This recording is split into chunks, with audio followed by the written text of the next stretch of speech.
They're coming to get you, Barbara. When there's no more room in hell.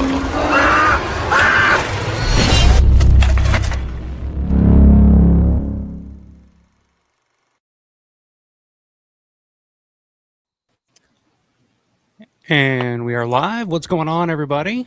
Hello. Happy Saturday night to you all. It's Saturday, yes. It is Saturday, yeah. I have no idea what day it is most days. Well, tonight is Saturday, and tonight we got, if we survive, apparently this is going to be one of those cursed streams. My computer's about to blow up. Literally. Andy's mic is about to blow up. Everybody's been having technical issues today, except for Michelle, and I think it's because we're watching this movie because of her. Because to take you guys back, if you remember the roundtable discussion that we had after Living Dead weekend, I was putting Michelle through the ringer. 10 questions with Michelle. What's your favorite Romero adjacent film? And she came out with Bloodsucking Pharaohs. Like, I always want to say blood-sucking vampires. That makes more sense. Blood-sucking Pharaohs in Pittsburgh. And I was like, interesting. I hadn't seen it before. Actually, I have. It's called Blood Feast from 1963. But Matt, have you seen this one yet? I have never seen this, and I mean, I kind of glanced a little bit, like not through the whole thing, but just kind of looked at a couple of specs and stuff like that, and it looks like a complete and total piece of shit. Love it. So I'm excited. I'm excited to do like a mystery science theater type shit with this. But, in that case, you won't be disappointed. So there you go. There you go. I can only imagine, but like I don't know much about it in terms of. I'm assuming it has like some Romero adjacent people. But yeah, Savini did the effects. Yeah, that's the reason I had bought it back in the day. Yeah, Savini did the effects. Jim Baffico is one of the producers of this film. And his sons are in it too, right? They're producers or something. Yeah. And he was just announced for Living Dead weekend, so it's kind of a cool little tie-in there. So Baffico's one of the producers. We got Tasso, I think, is one of the characters in the movie, and also like stunt coordinator for this movie. There's quite a few. Deborah Gordon's in the film. Oh yeah, she's got a pretty good role. But Tasso's in it like 40 seconds, right? I mean, yeah, Tasso's in it really. It's never long.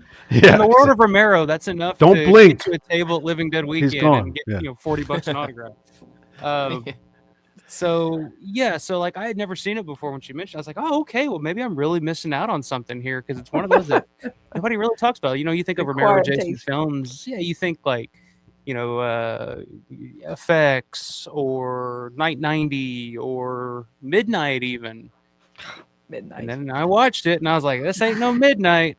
Well, I'd never heard of it until I talked to Deborah Gordon at Living Dead Weekend last time. And actually, I've yet to upload that interview with her. I'll put that up on my channel. She had the poster. She had the poster and she was talking all about it. And so I said, okay, maybe it's not that bad. I told her how much I loved it. And then I had it at home. Well, as much as you put it over, like I was like, all right, maybe there's something to this. So I found it. It was overhyped for you. Well, and I don't know, man. You could have downplayed it, and I'd have said, like, you didn't do it justice. Let's not forget where it ended up in the Romero ranking, in the Romero adjacent rankings. It ended up in the top tier, which is ridiculous. It's only because I had put it in the same category as, Creepshow 2, and it's right there with them. No, come on, Lightning over Braddock, and then here's this thing. Yeah, where's Tony Bubba's cameo in this? He had enough good sense to stay out of this fucking thing. So I found this link. Here's the link to the movie. Bloodsucking Pharaohs in Braddock. Come on.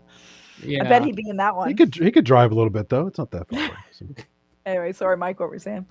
Here's the link to the movie, guys, if you want to watch along with us tonight. It's pinned in the comments here on YouTube, so it's right at the top. You should be able to take you to it. It's completely free on YouTube. That's how I found it. That's how I watched it for the first time. When I initially watched it, I made it about halfway through before I turned it off, and I was like, I can't do it anymore. But tonight I'm going to give it a full watch. I'm going to let Michelle explain why it's so good. I don't know. Maybe I missed something. I don't know what the hell. I don't know what you guys are doing. You guys have. So have you not seen it all the way through, Mike? Mm-mm. He gave up. Oh, okay. Yeah, all right. I got about halfway through, and I was like, There's He better didn't things see to the do. with bonkers my life. ending. So All right. Can I quickly put in a plug for a better movie? Bloodsucking Freaks is a much better movie. see, I didn't like Bloodsucking Freaks. Oh, it's I great. was actually quite disappointed because I was expecting a lot more from it. Well, it's trashy and dark and I was expecting silly. trashy and dark. I just didn't like it. Yeah. And it was more mean spirited and just didn't like This is it. just trashy. Like this is one of there's a character in the movie which is like I did the put it on the thumbnail the female smoker character, you know. I wish I had a bathrobe. I was gonna dress up like that. I really was. Well, do you like I used AI to combine you and that woman. Well, you know what? It's funny because I saw it when I was at the gym. Like it popped up, and I was like, "Holy fuck!" He used that picture where I put myself in it, and then I was because of course it shows up small on my watch. I was like, "Oh my god!" And then I was like, "No, he didn't." I was like, "But it doesn't look like her really that much either. She's too young." I'm like, "Ah." Yeah. So now it makes sense. It's the beauty of AI, man. You know, you gotta submit to AI. Oh yeah, what was it on? Oh yeah, just watching those scenes with her like made me never want to smoke again. So maybe it kind of worked on a decent level that way because I was just like, this is the nastiest shit I've ever seen. I don't know why, but it just I hate it. I can't wait. I can't wait to see what you're talking about. Well, one of the most disappointing things is Savini's effects in there are pretty terrible. I don't really remember a lot of them from what I saw. Not every bit, but there's some that are like, really? That passed? You know? I mean, Death Dream had some pretty crappy effects in it, but that's old Savini, right? Well, it wasn't even just Savini. Like Savini worked on it, Gurgley worked on it. Exactly. Greg Funk worked on it. Yeah. Okay, it's Gurgley's fault. Sorry. So. just blame poor Jerry. So yeah, I mean, it's got, you know, I don't know anything about the directors though. What is it? What's the name of it? Dean Shitter or something like that? Gene Stutters or Oh yeah, I made a joke on his name, called him Shitter because he was like, yeah, I think that's a close. Dean Stetter and Alan Smith. Oh, Alan Smithy. So yeah, that's it. Who knows who that one is? Yeah, so I don't know. It has quite a few Romero connections to it, but it was like the first time. Like I've sat through John Russo's greatest hits. I've sat through Bill Heinzman's greatest hits. You know, like, and this was one that I was just like, I can't even get through this. So we're gonna do it tonight, by God, if my computer lasts, because my computer might blow up at any moment. My 30th anniversary was easier to watch than this. And that's saying a lot. True. That is true. Well, I like this one way better than Midnight. Well, let me ask you, Michelle, since you're a pro at this, or you're more familiar with this than anybody else. So, is it intentionally supposed to be a piece of shit, or were they trying to take it seriously, or what? Oh, I don't think they're trying to take it seriously at all. It's very campy. Yeah, it's a campy. Yeah, it's extremely campy. Like it's just pure camp. It's definitely a horror comedy, but that's the problem. Like, it's not funny at all. Oh, like Rocky Horror Picture Show still holds up. It's depressing. But this does not. Yeah. It's very mean-spirited and very depressing. I think it's hilarious. And that was the thing, like when I first watched it, like the first 5 minutes, there were actually a couple of laughs. I was like, oh, this might be kind of good. It kind of had like Naked Gun vibes or something to it. I was like, oh, this might be kind of interesting. And then like after that, it was just like really like look at that dark. Look at the chat. Comedy. Where's that video? Oh shit! we need a. You never know. Stukas, Grant, my man. Hold on. Yeah, this deserves. Yeah, we need an intro. Yeah, this deserves the. Yeah, here you go, Grant.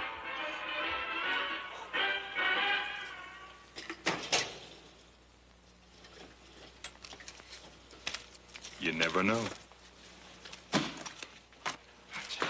Money, money, money.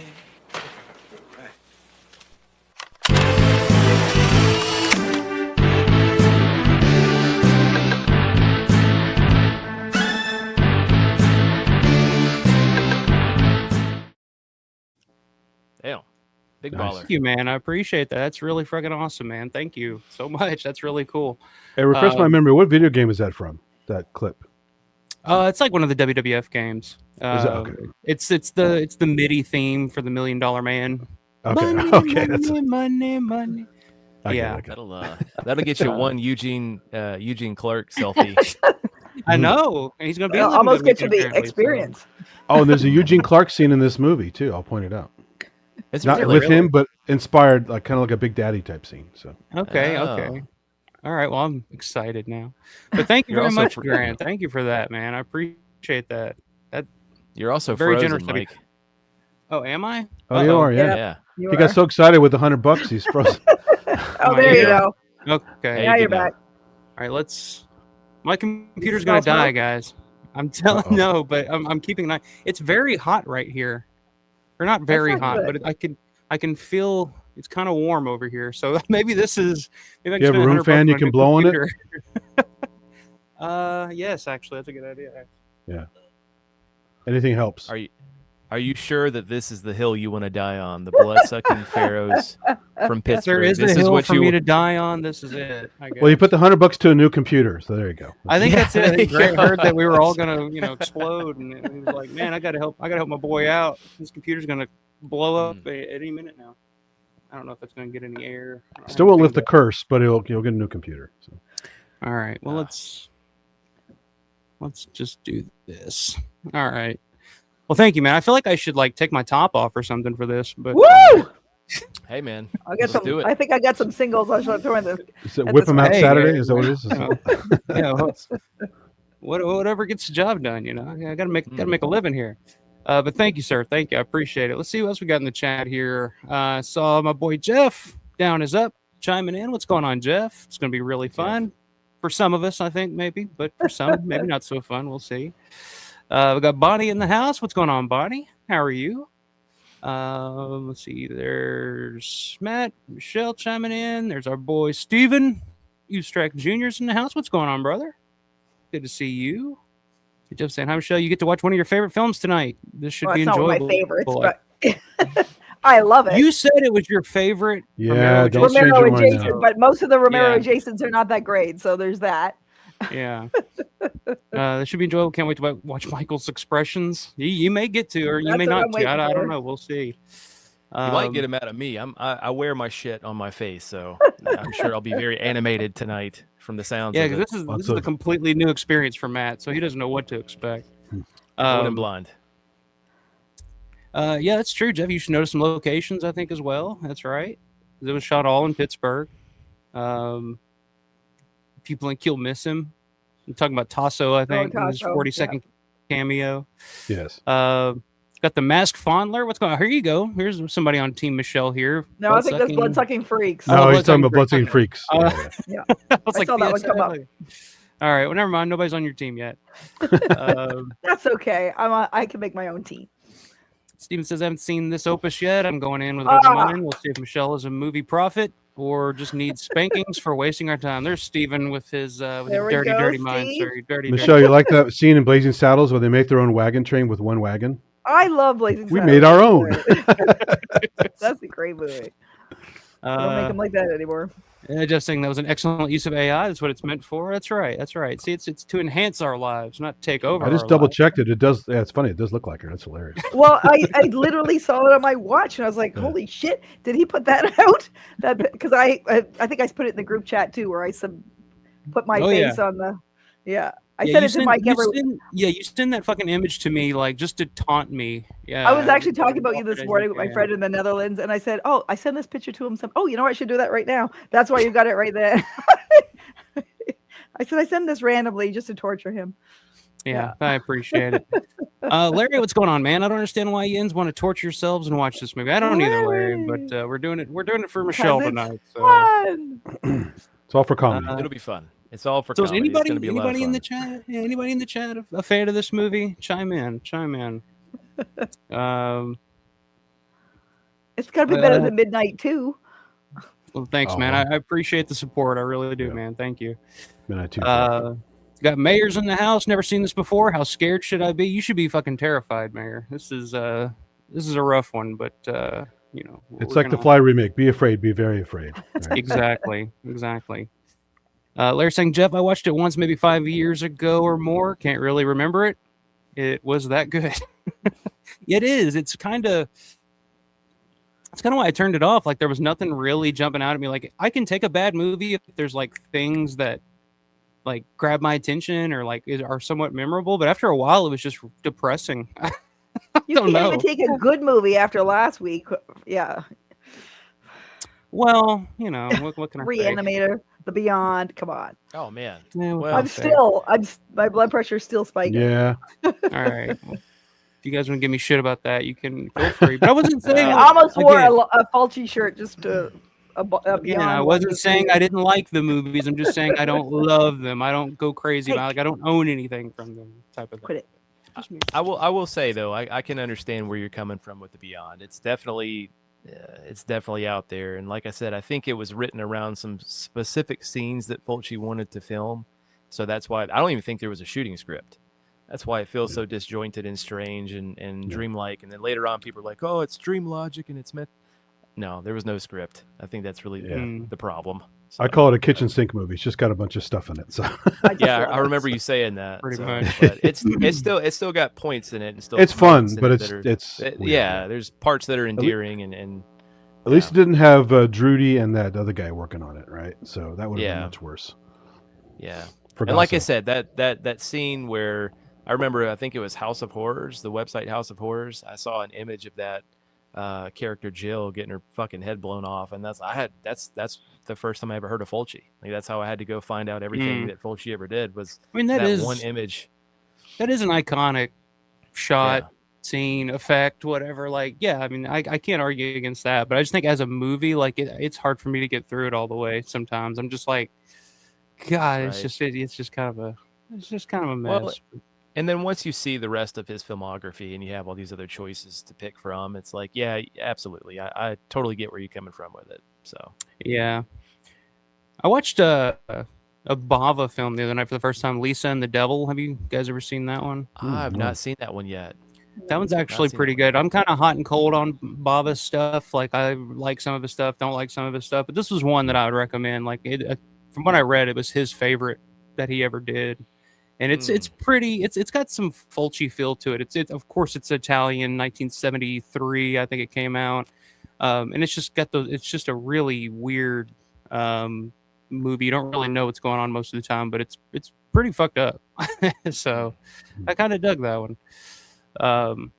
Masked Fondler says, okay, 12 years ago in a random Facebook group, the now late writer Tom Tully went on a rant about this movie to me. I managed to pull the post up. Be warned, it is not kindly to some people. All right, I'm interested.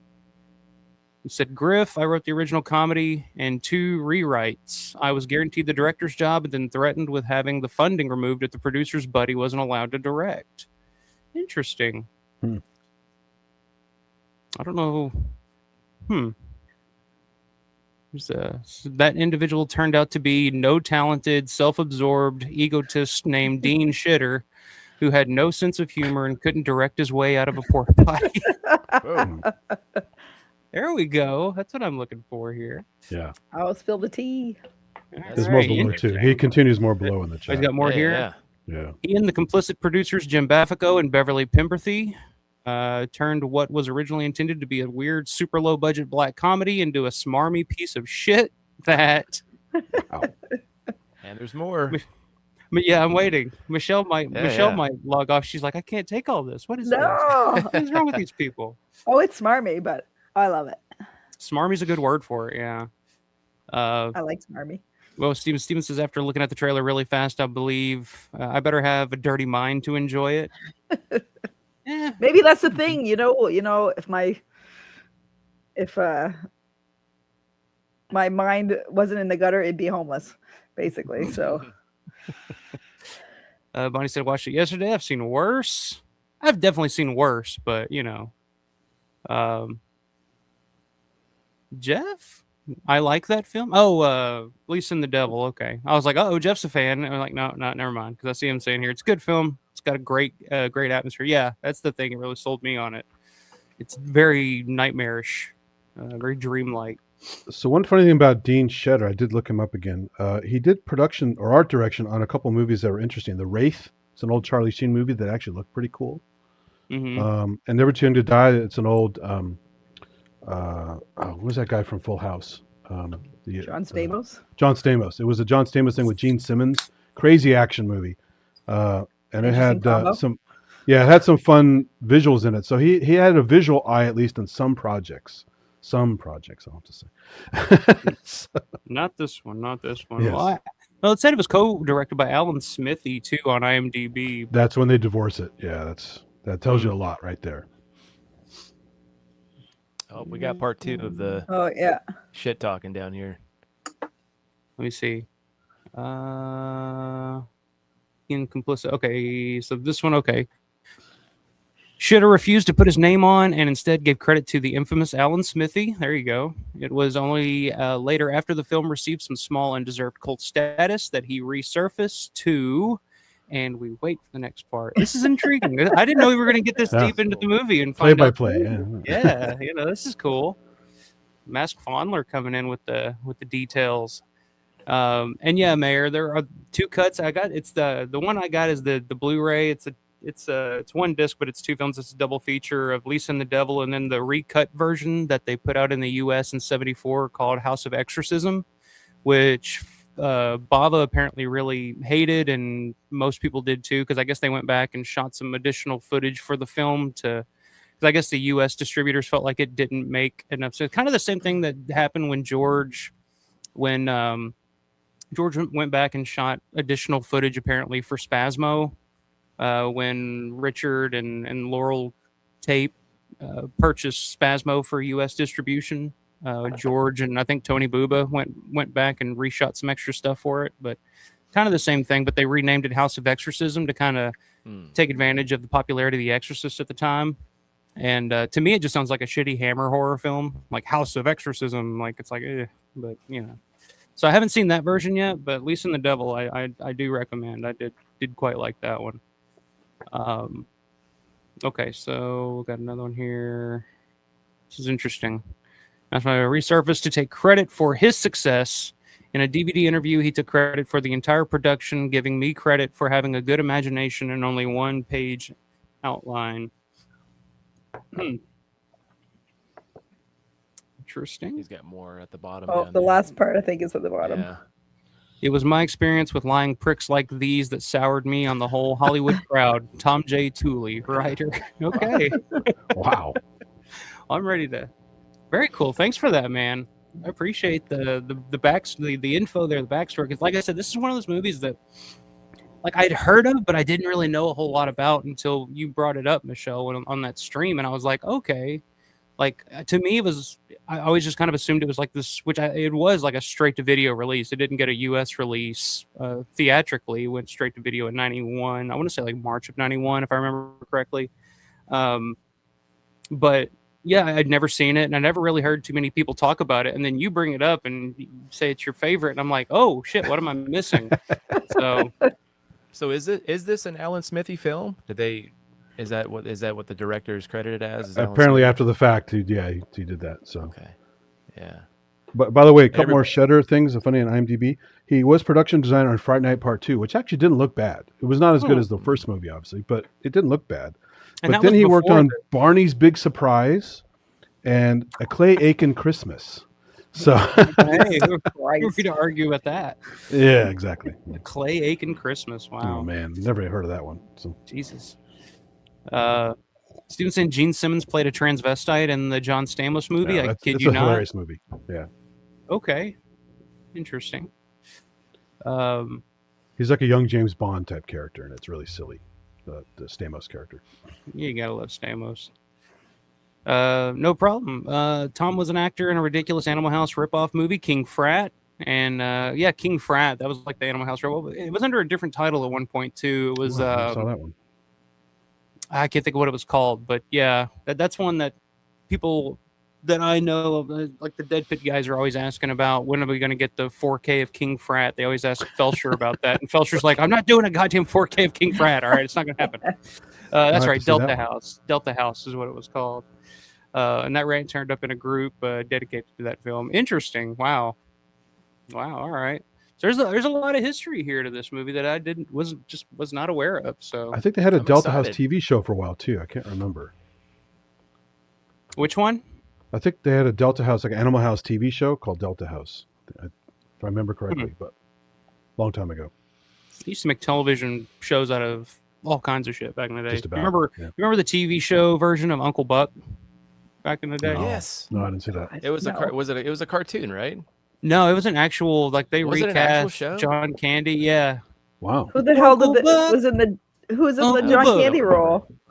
I don't remember who played the John Candy role. It was some Nobody some other, can play that role, but yeah, John. it wasn't John Candy. Like that's all I can tell you. But I'll never forget the fucking music, like the intro music for that movie. Or the show. It was I can't remember the lyrics, but it was like, who's a something something da da da da da da. It's Uncle Buck, Uncle Buck, and it's just like, Wow. what is this? Like I remember when I was a kid seeing that, and I was like, what? This isn't Uncle Buck, like because I loved Uncle Buck when I was a kid. Still do. But here's the link to the movie, guys. If you guys want to watch along, we're going to start here in just a second. But this will take you. It's available right now, free on YouTube, so we can all watch along, and should be a fun one. So it's pinned at the top here. Go ahead, Matt. Oh no, I remember like the Beetlejuice show, and I think there was some other cartoons. That was a cartoon, yeah. But somebody brought up in the chat here, Camp Candy. I think that's what I'm thinking of. Yeah. That one actually had John Candy, I think, doing the voiceover. Camp Candy, yeah. Fat Pig the Conqueror. What's up, my man? Love that. Cool fucking name. I love that name. Yeah, that was a big thing going on, Mayor. But according to Dawn of the Disc, Red Shirt Pictures is doing King Frat. They got the info from Dead Pit. Yeah. Apparently, Dawn of the Disc reported that King Frat was coming out in 4K, and Red Shirt Pictures, Michael Felsher was doing it, and that was not the case. Like completely wrong information, I think. So they just ran with stars it. in King Frat? Like a joke. Was it? Oh, I don't think so. I mean, it was, it was just kind of one of those little knockoff things. Nobody I think of off the top of my head, but yeah, King Frat. I mean, it's kind of getting a little traction here lately for some reason. I don't know. Bonnie saying she remembers the Delta House TV show, so yeah, you're not crazy about that. Yeah. Kevin, yeah, there it is. Kevin Meaney played the John Candy role in the show. Kevin Meaney. What the fuck is that? He's one of those guys that you would recognize if you saw him. Yeah, probably. He's he'd imitate his mother all the time. That's not right. Yeah, he's a very annoying comedian. Man. Yeah, that's a good way to put it. Very annoying comedian. And there were a lot of those in the like late 80s, early 90s, you know. Yeah. Mask Fowler says the King Frat cast has never been paid residuals. They won a SAG case against the producers in the 90s. The producers have been hiding ever since. Interesting. Oh my God. That's sad. Wow. You know what? What else? The folks from the Blair Witch Project, same thing with them, right? Like the actors. I don't think they've been paid any of their residuals over the years.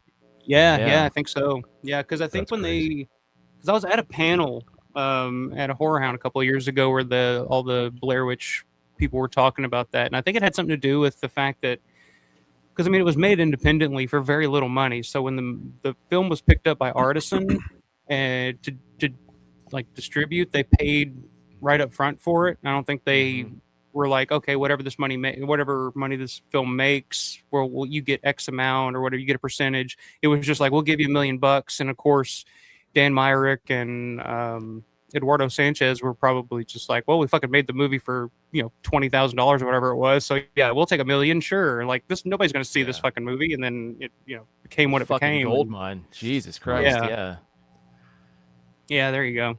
It's true. They haven't gotten any residuals from the Blair Witch. Yeah. Yeah, I remember seeing that first one in the theater. That's hilarious. Me too. Yeah. I remember when it came out, cultural phenomenon. Yeah, it was one of those movies that, like, when it came out, everybody was talking about it. Aunts, uncles, cousins. They're like, "Oh my God, it's so scary! It's the scariest thing I've ever fucking seen." And when I was a kid, like when that movie came out, we're talking like what, 99. Yeah. So I was already, I think I'd already seen Dawn of the Dead. Like I was already into horror, but I was like the old school horror kid. I was like, fucking, this ain't scary. Who give a shit about this? And so, like, I refused to watch it for a while. I was like, that ain't for me. It ain't for me. And then finally, I watched it when it came out on video, and I was like scared out of my fucking pants. I was like, this is a different level. I bought into it. I bought into the promo. I thought it was real. Yeah, I did too. I thought it was fucking real. It was one of the best, promotional ideas. Like that was fabulous. I was thinking the same thing, but then they came out with like the documentary and all the. Yeah, the sci-fi Curse of the Blair Witch documentary. Yeah, I remember seeing that. Dude, I even played the video games too, the PC games. Yeah. Yeah, I had the one with like the Curse of Rust. That was part 2, Rust and Par. Oh, Rust and Par. Yeah. I had that one. Oh, my buddy and I saw it at the theater right after it opened, and we literally drove home at night in the middle of the fucking road because there were woods on either side. Like, we were so scared. It freaked us out. Did you see that? Yeah, I saw it in the theater too. It freaked me out. And I was 19. I was like, Jesus Christ. Yeah. Well, that's the brilliant thing about it. It's like you don't see anything, but your mind plays tricks on you. They make you think you see something. Like I could have swore in the scene where they're running and she starts, pointing to the camera and being like, "What the fuck is that? What the fuck is that?" Like in my mind, like I could see the Blair Witch in the woods. Like I saw something in the woods, but you go back and look and there's nothing there. But when you're watching it, especially as a kid, your mind's playing tricks on you. You know, the best prank is if you came home from watching the movie and one of your relatives in the corner of the room just standing there. Oh Jesus! That ending scared the shit out of me. Well, the thing that always scared the shit out of us when we were kids, like, because I remember watching it with my cousin, and we both felt this exact same way, it was just like this quick fleeting thing that one of the characters says when they're being interviewed at the beginning of the film, where the character says, we always heard that if we stayed up too late and moved around the house too much, the Blair Witch would come get us. And me and my cousin were those kids that like stayed up real late and wouldn't go to bed until like 3-4 o'clock in the morning. So when we heard that, we would just sit and we were just afraid, like, dude, go get me a drink. No, you go get it. No, you go get it. We didn't want to move because we were, and of course we lived like kind of in the woods too. So like we could look out our window and we always were imagining shit. Like, did you hear that? I can hear a chainsaw out in the woods or something, that type of shit, which. Well, I grew up listening to old timey radio reruns where there's all sound effects and theater of the mind stuff, right? And I didn't even fall asleep to those when I was a kid. I could still sleep and not have nightmares and stuff. But it was pretty creepy shit. And that movie banked on that whole idea of you don't know what's going on. You hear a lot of it. Yeah. It's very effective. Very effective. Yeah. Well, it's also the first of its kind. Like, I had never seen anything like that as a kid. Found footage. Like, yeah. And like now you see it now and it's like, okay, there's been 100 of those. But when it came out, it was like nobody had really seen anything like that. And like Cannibal Holocaust, I guess, kind of did something similar back in the day. People always talk about The Last Broadcast that came out before, but like nobody'd seen it and it wasn't promoted as brilliantly as the Blair Witch. And so I think it was just like this perfect storm. But yeah, I mean, anyway, got off on a Blair Witch tangent, which I'd love to. I'd love to read Blasie's book. I think that's on the list of, because I've pretty much gone through everything I've bought recently, book-wise. I started reading the Martin novelization, by the way. I'm about a little over halfway through that. It's actually really interesting because it's basically, from what I can tell, it kind of feels like what the 2.5-hour cut would be if you're watching the movie. So I think it adds a whole lot to the story. There's more dialogue, more characters. Martin's a lot different in it. Did Blasie actually work with the filmmakers later, or did he become just a real fan and made the book? Who? Blasie. Did he actually work with those guys at all ever, or did he just become a real fan and made the book out of that? I think he was just a huge fan of it, and then decided to do the book, and then became friends with everybody that worked on it to get interviews and stuff like that. What were you saying, Matt? I was gonna ask you like how far it deviated from the actual film. So it adds more. There's more in the novel than what you see in the film. Oh yeah. It's a very different story. Yeah. So it makes me kind of think, because I know I've always heard like the beginning of the black and white 2.5-hour cut of Martin. It begins with another guy on the train, like a businessman on the train who's trying to talk to Martin. It doesn't just start with Martin playing cards and then he gets up and does his thing like in the film. There's actually a back and forth that Martin kind of has with this businessman who's on the train. It's the guy that when in the film when the girls are rushing onto the train, you see. Hey, watch your hands. Yeah. It's that guy that Martin talks to on the train. That whole thing's in the book, and it's told from the perspective of the businessman, and then it kind of transitions into Martin's perspective. So the book starts with the businessman, and it goes into Martin, and there's a lot more in the book so far. So it's cool. It's kind of a cool read. It's kind of like I'm trying to picture in my head. They probably shot a lot of this stuff, but a lot of it probably got cut out. So good. Jeff saying, and Heather screaming at the end when Michael's just standing in the corner. Yeah. That shit scared the fuck out of me. Same. Mayor said they did have someone in white in the woods, but Heather's camera didn't catch it. Oh, that's interesting. I didn't know that. I think it works better that they didn't catch it actually. Yeah. If you would have saw like, something out there, and people, probably be like, I don't know if it would be as effective. Yeah. Bonnie says, I listen to old time radio on the regular. I love it. Yeah, there's a ton of it on YouTube. Old like radio dramas. I was trying to think, what was I listening to one a few months back that I found. I can't remember what the name of it was, but it's from like the 50s or something like that. Just like weekly horror stories. I can't think what the hell it was called, but there's a ton of them on. You can find all kinds of shit like that on YouTube. John, what's going on, man? John Wakefield says, finally a movie I haven't seen. I doubt it's Shakespeare, though. Yeah, it's not Shakespeare. It's way more fun than Shakespeare. We'll see. Bunny says, Lights Out episode, The Dark scared me when I was a kid. The Mind is a great theater. Yeah. That's not the one I was listening to, though, Lights Out. I can't, what? It may just be like CBS Mystery Theater or something like that from back in the day. Yeah, I can't remember. They usually had some kind of like, thunder intro, some like classical creepy music. Those are the ones I listened to. Real old timey. Mm-hmm. They're a little bit scratchy because they're like old vinyl and stuff. And it was cool. Yeah, I agree, John. Martin is the best 100%. Romero film, not about zombies. I agree. Night Riders. Absolutely. Well, I mean, it's up there. It's up there. I say it's not. Martin is my Yeah, Martin's my favorite non-zombie Romero for sure. That's my second. So much meat on the bone. So much meat on the bone with that. There's so many different themes and undertones and so much shit going on in that movie. It's brilliant in my opinion. Steven says, not only was Blair Witch influenced by Cannibal Holocaust, but the last broadcast was almost a direct ripoff. Blair Witch is way overrated. See, some people say that, and I get it. Like I've always said, the Blair Witch to me is like our generation's version of Texas Chainsaw Massacre.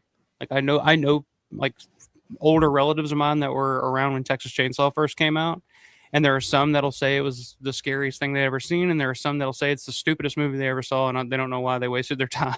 It's just kind of like, okay, well that sounds like my generation's Blair Witch. Like I know people that go either way. So. John says Cannibal Holocaust did influence Blair Witch. I'll try not to hold that against it. Yeah, I don't know, man. Like, Cannibal Holocaust is technically a found footage movie, but I don't think the way that the found footage was used was the same kind of what they did, because they show you everything in Cannibal Holocaust. Like, there's no theater of the mind going on there. It's like, okay, let's point a camera and let's kill this turtle. Oh, the turtle. I'm still traumatized about the turtle. All right, that stuff. Yeah, that's a whole other thing. That's turtle power right there. Turtle power. The funny thing about Diary of the Dead, when Romero did the his found footage thing, is he kind of did a Blair Witch thing where it's the different media types too. You had the film, you had the video, you had the cell phone video. It gave a different feel. It was kind of interesting. So. Yeah, that was kind of innovative at the time. Whether you thought it worked or not, the way that Romero was doing it, but it was definitely different, because I remember hearing when that movie was being made and Romero was talking about it's not a found footage movie. It's not a found footage movie. This is, it's going to be different. And it was kind of different the way he would use, different types of cameras, different types of footage for it. And it was cut together as a movie to be presented. So I've never really thought of Diary as your typical found footage movie. Like, to me, when you say found footage, it's like, well, these are, tapes that we found that were lost for years. Well, it had more of a narrative. It was clearly shot with those different media types to tell the story. It's first person more than found footage, I think. But Steven says, my grandma first introduced me to old time radio. My personal favorites are The Shadow, The Green Hornet, and The Lone Ranger. There you go. We're all over the place tonight. We're doing everything but watching this movie, by God. Do you think Martin was really a vampire or just a crazy guy? Personally, I think he was just brainwashed by his crazy family. That's my belief. That's what I go with. Right. What do you guys think? You guys on the same page? Yeah. I think he's even at the beginning when Kuda says that he's an imbecile, I think that he was probably easily manipulated and he was brainwashed by his family to believe that that's what he was, and that's all it was. So yeah. Yeah, Kuda was a nutcase. So yeah, he was exactly. That's the thing. It's like you had this mental health thing, and you also had this religious fanaticism, and you put the two together, and you get this fucked up kid that does fucked up shit, but you still feel bad for him. I mean, it's a brilliant movie. Yeah, I've always because I always go back and forth when I think of like who's the real protagonist, who's the real antagonist in that film, because you sympathize with Martin, but he's a monster, like not literally a monster, but he's a monster, murderer, rapist. Like despicable. Horrible guy on paper, but then you see him and you're like, oh, and you see what he's been surrounded by his entire life, and you just feel bad for him. Whereas Kuda's right, like you are a murderer, you are a devil, and you need to be, destroyed. Yeah, he's a lovable creep. But you don't like Kuda at all because you're just like, this guy is his ilk is what's fucking this kid up, and it's just exactly. It's so very nuanced. It really is exactly what he was doing. It's just a brilliant. Jack, do you ever see Man Bites Dog? You ever see that black and white movie Man Bites Dog? It's a French movie about No, it's on my watch list. It's on my watch list too. I don't want to spoil it, but it's awesome. And it's very funny too. It's very dark humor. But this guy's a despicable, horrible person. He's following me around, but you also like him. So it's a similar scenario. He's doing awful things, but you still like the guy. It's really weird.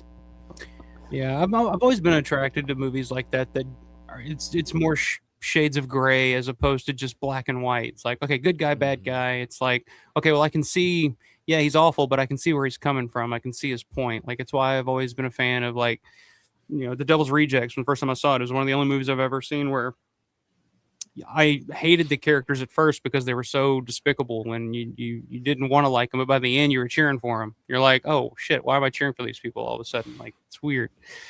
I've always been more attracted to shit like that as opposed to just good guy, bad guy type of thing. Well, like the Captain Spaulding guy, he's just terrible, right? But he's entertaining. So you like him, like you'd kind of want to be him. Yeah. You're just kind of like, he's just wise crack. Sid Haig was always great. I watched him as a kid in like Buck Rogers and a bunch of other silly stuff. I loved Sid Haig. Yeah, he's great. I just recently watched him in a in a movie from like '68, I think, called The Pit Stop. It's like a racing movie, like with low budget. I have that one. I've seen that one. Yeah, I think it came out on Arrow. Did Arrow put it out? I did buy it then. Yeah, I saw it years ago, but I loved it. I loved that movie so much. I loved it so much. I sent it to my dad, and I was like, "Dad, I think you'd really like this because it's about cars and racing and stuff, and it's really." But Sid Haig is in it, and he's just even back then, '68, like he was just took over the screen anytime he was on. Yeah, he did endless genre stuff, sci-fi, horror, pulpy stuff. He was hilarious. Yeah, Jack Hill directed. I was gonna say that's where I bought it. It was Jack Hill. Yeah. Yeah. It's like, there must be no reason I bought it. Yeah, I love Jack. And it's also got a real young Ellen Burstyn in it too, under a different. She wasn't Burstyn yet. I can't remember what she's credited as in the movie, but she's also in it as well. Or Burstyn, whatever. It's like Rubenstein, whatever. It's Burston. Yeah, Burston. There you go. PMC's Midnight Movies. What's going on, man? It's funny how different generations think. I grew up with and loved Dawn of the Dead, but for the life of me, I can't get younger people to like it. They look at it like a joke. Yeah, I mean, I think it just depends on who you're showing it to. You got to show it to. Some people are going to get it, some people aren't, especially in this generation and you can't blame the younger generation because from the time that they were born, they were probably brought up in a family around people that have no affinity or love for real movies, really. And they're only shown superhero movies and, TikTok videos, and their brain is just completely fried. Are you talking about Lauren again? Oh, no. He who shall not be named. But it's just. But like, I think of my daughter. She's grown up around all this stuff, and she loves those older horror movies. Like, it doesn't bother her because it's just like she's been exposed to it. But at the same time, it's like classic rock. If you grew up around that with your parents or relatives, or whatever, you're gonna probably like it. Yeah, music or art appreciation of any type, like. Yeah. Some people are just, they're just not. And you also know well enough to know when it's derivative later on. You go, hey, they stole that from that. So yeah. Yeah, modern audiences have no attention span, don't care about substance. That's why the younger crowd likes the Dawn remake. There you go, John. Steven says Sid Haig was acting for so long he was actually in Batman 66 TV show. That's right. Mayor says I really don't like Lauren. I mean, I don't mind the guy. He has an opinion, and I disagree with it, but he seems like a nice enough guy. I've seen him on some other shows. I watch him on some of the stuff that he does sometimes with Dirk and Darren and those guys, and I think I've checked out even his channel sometimes just to kind of see. I mean, he has some decent opinions, but when it comes to Dawn of the Dead, we just don't see eye to eye. The zombie Dawn comparison was way off, because the acting and the story and stuff. I mean, come on. The argument that he was trying to come at Dawn of the Dead with, where there was no character arc in Dawn of the Dead, there was no character development in Dawn, and I was just like, God. Like, all I had to do is, like, well, you're sitting here defending Zombie, and you're talking about character development and character arc. Where's the great character development in Zombie? Fran had an arc. Steven had an arc. I mean, they all had. Everybody had an arc. Come on. Yeah, like, I was just like, did you miss it? Like, Ken was more level-headed, but he did have an arc as well. So, yeah. Everybody. Yeah, he kind of went full circle, because Ken at first, like, was very together, kind of kept his wits about him, and then when they took over the mall and he became infatuated with the mall, he started making the fur coat. I mean, he kind of got involved, but then as soon as the bikers show up and he takes off those rings and he throws them down and zips it up, he's just like, all right, zip, he's ready for action. Time to get back to work. But all right, so we're gonna get this movie rolling here, I guess. Here's the link, guys, if you want to check it out. It's pinned at the top of the comments here. It's available on YouTube, and watch it. We'll all sync it up. Is everybody here watching the same link? Well, that's what I was going to ask y'all. So I know I'm watching YouTube. Michelle, are you watching the DVD? I'm watching the DVD because if I watch YouTube, I don't have like YouTube Premium. I'll be getting some commercials in the middle of it, or ads. Well, that's what I'm asking. So, like, I guess Mike or we're both watching on YouTube. So if we hit I have a rip from ad, the Blu-ray. So when we hit ads, do we want to just say, hey, pause, we're at an ad, and everybody just pause it until we get through the ads and then resume, or what? That way we're not like 30 seconds behind perpetually. Well, I don't think this link has ads. Unless, I mean, if you have YouTube Premium, if you're watching it through that, are you using YouTube Premium, Matt? No, just YouTube. Oh. What's with y'all not having YouTube Premium? It's like, come on. I love Premium, man. How much is it? I have enough subscriptions, dude. It's like $5, and it's like totally worth it. Yeah. You don't have to see all these goddamn ads all the time. I'd rather. It's like $14 a month, but you get you can close the screen while you listen to podcasts and don't have to pause it, and you can also get no ads, so it's worth it. Yeah, come on, guys. All right, I tell you what. Let me because I don't know if I'm looking at the same one. Let me look it up. You've got it linked on your YouTube channel, right? Yeah, the one I'm watching is on the Filmix channel. Oh. That's the one I got pulled up, so maybe there won't be any ads. If there is, just let us know. Yeah, I don't see. Usually, if there's an ad, you can see like a little red line in it, right, in the timeline there. I don't see anything, so maybe we'll usually. All right. Well, if you hit an ad, let us know. We'll pause and wait, and then we'll try to do our best to keep up here. Right. Hopefully, my computer doesn't catch fire, which it seems like it's cooling down a little bit. Hope you have a fire extinguisher. I was going to ask you that. I do. But I don't think I've ever charged it, though. It's just, I don't know what. We'll see. Got a lot of things in that room. You might have to do a couple of these first before, Just throw beer on it, I guess. I don't know if that'll help. But there you go. All right. Here's the link, guys. We'll get it rolling here. And first of all, can you tell me how long your version is? Because the one on YouTube is 83 minutes. Is that how long this movie is? Because sometimes on YouTube they will have 85. Okay, so 85:20. So maybe this YouTube version cut 2 minutes out of something. Oh, well, hold on. Let me look on. Let's see if I can get it on YouTube.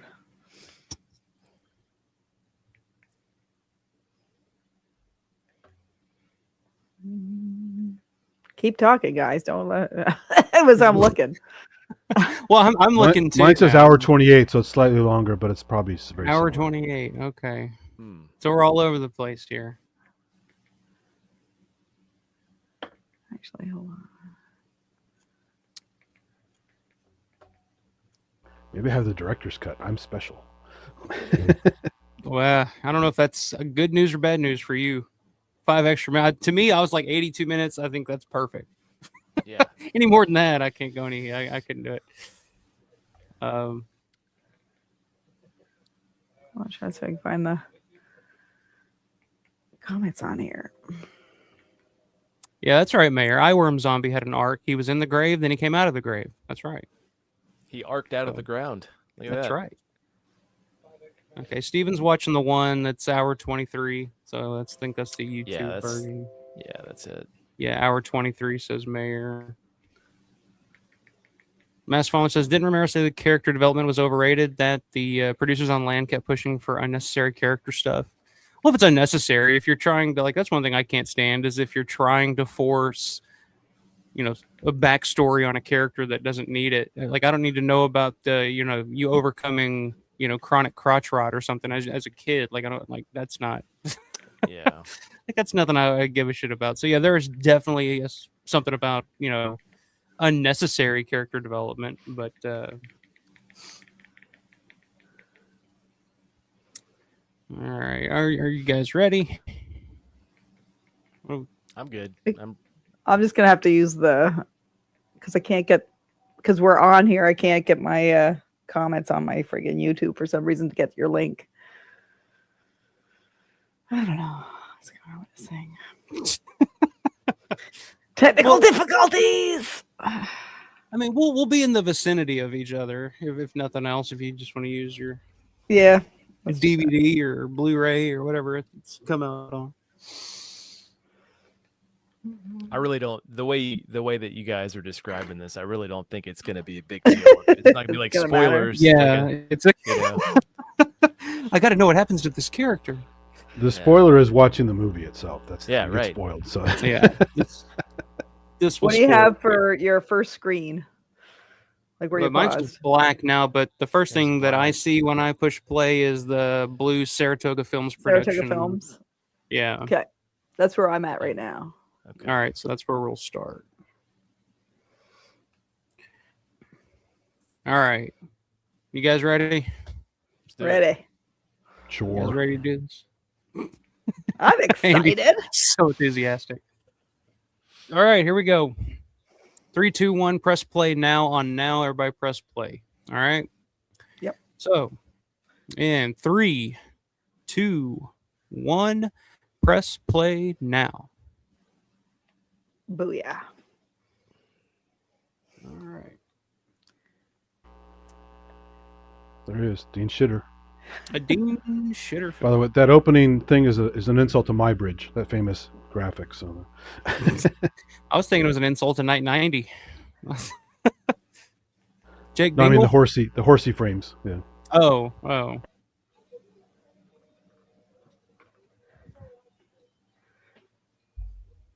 Yeah, I forget. Like, what's the killer's preferred method on this? It's only like the most cumbersome like weapon of all. Pat Logan's in this. See? Yeah. You guys got that? Oh, okay, that's Uncle Reach from Night 90, Yep. right? Yep. Yeah. Savini's bestie. He was also in something else I just watched here recently. Think what it is now.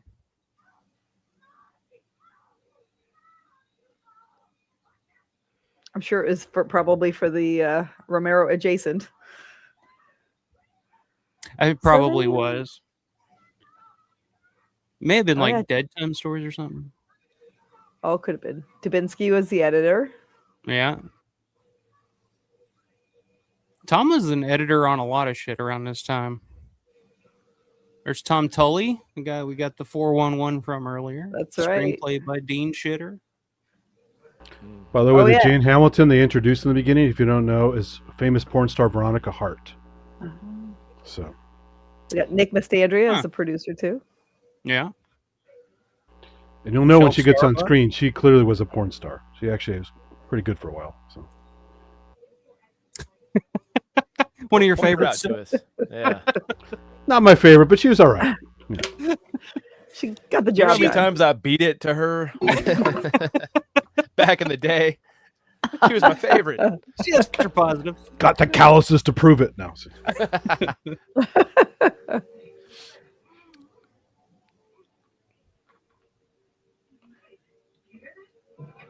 Was that a generator? Yeah, It's like that's what I mean. I love it. I love it. The fucking generator. Like, come on. So wait, does he use that through the whole film to like? Nah, Power... I use a bunch of different things, but that's The generator has power tools, so yeah. He likes but power tools. but isn't like every That's a fucking huge generator too. Does he just like carry it around with him everywhere?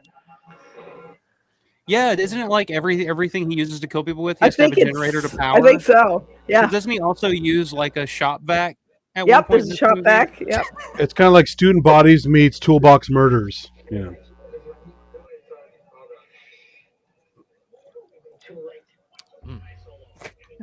See, like this was funny when I first saw it. The cops I fucking racing laugh. up, going to the food truck immediately, like 30 burgers left. Like, forget about the murder scene. Yeah. We're going right for the That's naked. You're right. That's very Naked Gun. I fucking Yeah. love this. The running And there's jokes another- throughout this whole thing is hilarious. Yeah, there's another gag here in just a second that was like something straight out of the Naked Gun that I thought was pretty funny too. And then The chopsticks. I then they love ran out of jokes. No, not the chopsticks, but the I love the fucking chopsticks.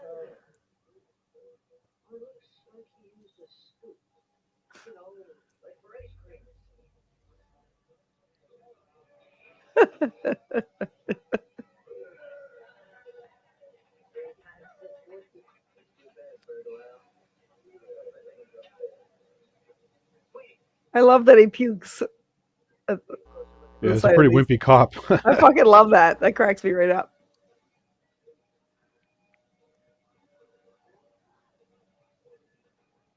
Right here. this music's pretty cheesy. Yeah, I agree with that, John. Sometimes a trashy movie is more fun than a well-made movie that's boring. I agree with that. I love this. He uses the chopsticks. I love it.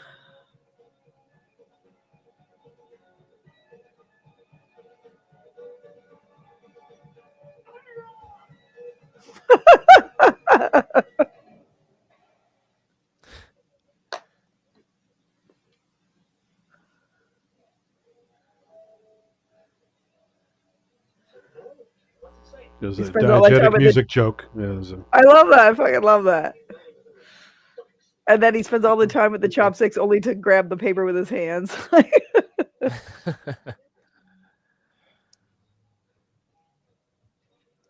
See, like this scene is funny to me. Oh, I fucking roar. I love this scene. Go get the book.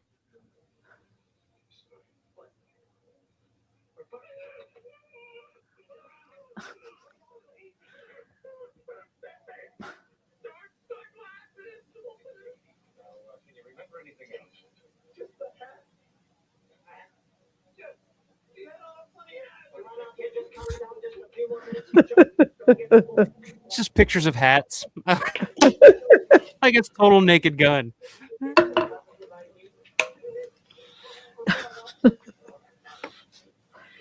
Not pictures of suspects, pictures of hats. Love it. Satan's asking, did you get that shirt from the Acid Bath concert, Matt? I did. Along with like 3 others in a hoodie and a fucking autographed poster too. I dropped a lot of money last night. You look like you had a good time though. I did. Yeah, I had a blast. Good. I've been waiting like almost 30 years for that shit. So yeah, it was a long time in the making. Quick time check. What time are you guys at? I like as soon as I hit play, like 10 seconds in, I hit a fucking ad. So are you serious? You guys? Yeah, I was like right away. Yeah, I got another one. Wow. What's the pause? It's all right. I'm right. It's like I can skip through really quick. I'm probably like 10 seconds behind you guys. I paused They're mine a sitting at couple the diner. times thinking that I was probably ahead of you guys anyway. Like they just sat down at the diner. Yep, same. I'm with you. Yeah, that's 'Cause about I, right. I paused it a couple times to get to Usually when I watch it with my friend in the Netherlands, I'm usually a little bit ahead of him, so I'm always constantly pausing a little bit.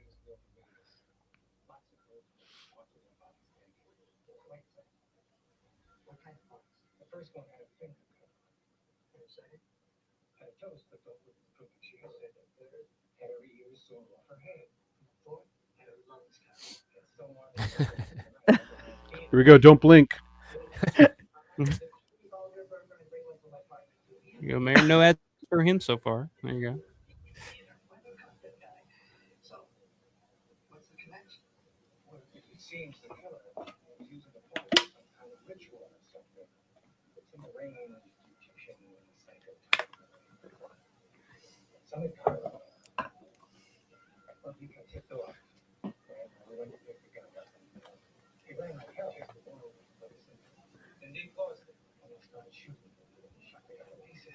Oh, here he comes. He looks like Paul Bearer. Is that Tazo? There's Tasso, yeah. Oh yeah, this would get him a booth at Living Dead Weekend. If it was like Bloodsucking Pharaohs Weekend, $60, easy.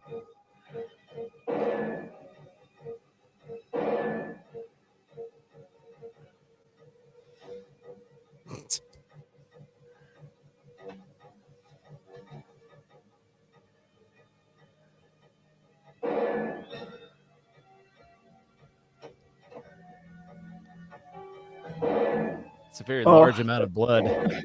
Right? Oh, here comes the stunt. Whee!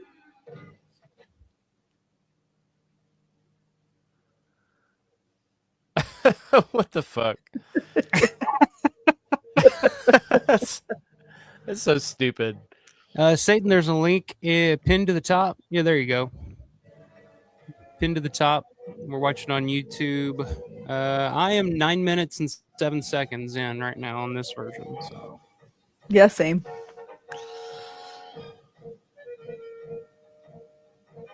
Now, did these two actors, I mean, I guess they're local Pittsburgh actors. Have they been in anything else that you guys are aware of?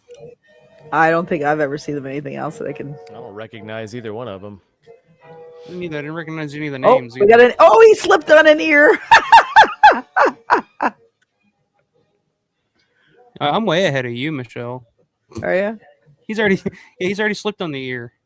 Oh, well, now they're back at the diner. We're all over the place. Maybe my extra 2 minutes were earlier. Maybe that's interesting. They must have cut something out for this YouTube version, which they do sometimes. Yeah, mine's just a tiny bit longer. So. Yeah, you have the Blu-ray rip, right? Yeah, I didn't pay for it for sure. Oh, fuck yeah, I bought this. I mean, I bought it years ago, but... Oh my God, it's a lot of cigarettes. Oh yeah, you have no idea, Matt. It's ridiculous. So I'm looking at the IMDb for these actors. I guess Jake Dingle was he was in Star Trek Next Generation for 2 episodes from 87 to 89. Something Wicked This Way Comes in 83. A lot of TV. Knots Landing, LA Law, Night Court. Ugh. This makes me feel icky. I told you. I can smell that room. Yeah, I need a fucking bath after watching this. I do not miss smoking one bit. Especially when I see shit like this, it just makes me like feel grimy or something. I don't know. Yeah, it's like I said. It's like the cinematic equivalent of cigarette tar on a ceiling fan. That's what I feel like when I watch. Yeah. You know, my dad smoked in the house when I was a kid too, and like you don't think about it when you're living in it, but like when you're away from it, and then you walk into something like that, or even see something like this on the screen, I'm just like, ugh. I just want to go breathe out of an inhaler and take a bath. Also, this little cancer kazoo thing, they don't sound anything like this. This is a cheesy voice effect. So I know, and this part really gets on my nerves. Like I can't stand the scenes with her in it just because of that. I mean, the smoking and all that, but the voice box too. It's just like, yeah. I actually have one of those I use for some Deborah Gordon. effects. yeah, Is that looks like Braddock? because it looks like a shithole. I mean, yeah. It does kind of, but I don't think. Braddock. Well, that statue. Where's that statue? Did you see that statue yet? I don't know if I'm ahead of you guys. Right now, I'm at where Deborah Gordon's coming up and talking to the detective. It does look like Braddock, though. Gordon. Yeah.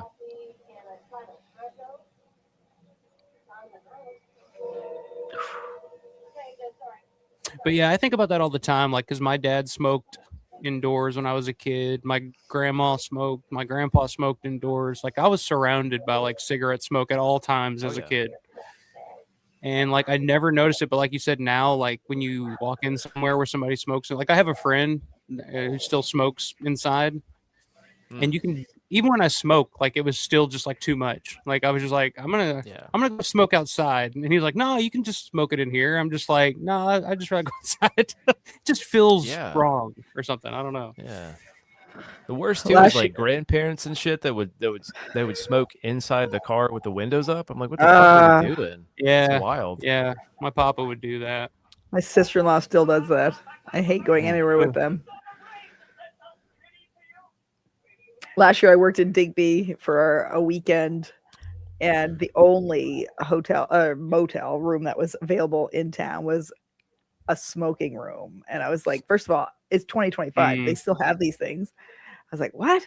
And I walked in. I was on the like, hotel, oh my God. I walked in and everything smelled like cigarettes. And then I got called in like 10 minutes after checking in. And I went to the hospital, changed into scrubs and did my call, went back. As soon as I put my clothes on to go back, I was like, oh, it's like they already smelled like I had to wash everything when I came home. It was like a worst weekend. It was funny, like a couple of years ago at Living Dead weekend, when me and Will split a room at the Clarion in Cranberry. We walked in. It was supposed to be non-smoking, but as soon as we walked in and Will smelled that smoke, he was just like, And he just turned around and left, went right back up to the desk. Was like, we're not staying here. I can just hear him now. I love him so much. He was like, no, we ain't doing this. I was like, well, what can you do? You know, I'm very passive about shit. But he was like, no. He's like, I used to work at a hotel. I know they got other rooms in this fucking place. We had a chain smoking lady where I used to work, and she brought in her computer from home once to get worked on. And you could already see it was a beige Mac, right? But it was more of a yellow Mac at this point, right? Mm-hmm. We opened it up, and it had all this dust in there and cobwebs and stuff. But all that was like yellow from all the encrusted tar. And you turn it on, the whole room stunk all of a sudden. It's just like, get this out of here. We're not going to work on this thing. Yeah. My granny was famous for her yellow ceiling fan, because where she would always sit, her chair was right directly under a ceiling fan, and she would just chain smoke. Even if she wasn't smoking, she had a cigarette lit, sitting in an ashtray, just waiting for her, like at all times. And so, like, but she brought in a modem cable that had been burned through from ash several times, so I had to resolder her modem cable to get her working at home again. Crazy.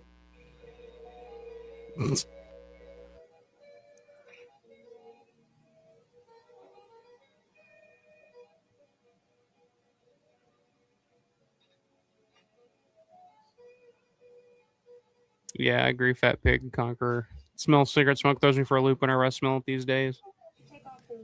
Yeah, like I said, even when I did smoke, like I could definitely tell the difference of going into an actual place where people smoke. Cars. Yeah. John says, anyone who likes trash exploitation flicks should check out Andy Warhol's Dracula and Frankenstein. Never seen I love those movies. They're great. To know life, you must fuck the gallbladder. The gallbladder. I made Katie watch that, and every time we do the gallbladder. And it's 3D, so you have the stuff coming at you, the guts coming at you and stuff. Oh, man. Love it. Yeah. So she didn't notice the giant fucking generator sitting in the back seat? Right? Maybe she likes kinky things, see? She's like, I like it. God damn. I like kinky, too. You have to get her sign your DVD next time or Blu-ray. You know what? I thought about it, but then I'd have to get Savini to sign it, Dubinsky to sign. Like I'd have to get everybody to sign it. Well, she's the only one really advertising the movie, so. Oh, but for me, I would have to get everybody. That's just me. You get Gornick to sign it. Yeah, I get Gornick to sign everything, man. Now, is it just me, or literally every setting, every character in this movie just looks grimy and gross? Yeah, everybody, everything. Everybody. Look at the walls. I think it's meant to be that way. The furniture, everything. I mean, it probably was meant to be that way, but like it's such a turn. It's the grindhouse look. Yeah, it's the Grimehouse look is more like it. Yeah, that's what I'm saying. I feel icky when I watch. I feel like I need to go take a shower. I love this. Definitely don't watch The Greasy Strangler then, because that will make you feel really icky. I've heard. I've not seen it. It's a great movie, but it's really icky.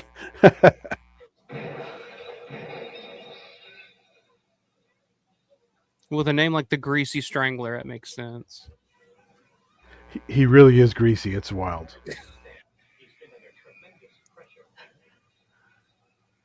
Oh, that's Chef Brockett. Yeah, that's right. Yeah, it is. Yeah.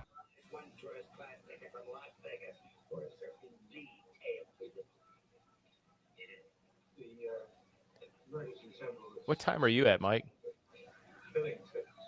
I'm at 18 minutes 35 seconds. Okay. Where are you at, Matt? 18:25. What are they doing? Ads. They're still sitting there talking to the chief. Okay, that's where I'm at. But yet I'm at 1940.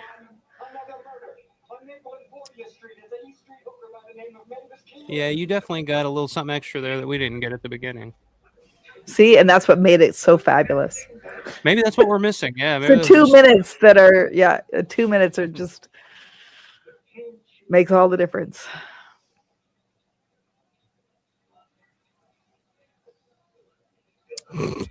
What? Satan says, by the way, I hate my wife. I hate my children.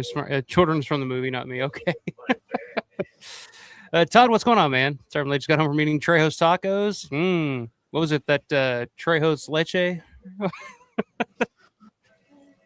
Yeah, by last night's stream, we were doing the Rue Morgue stream over on the Revival House show, and by hour 3, it started to get a little loopy. I think after a while, started talking about Danny Trejo's saggy man tits, and I think Trejo's is a donut place also. He has a donut chain.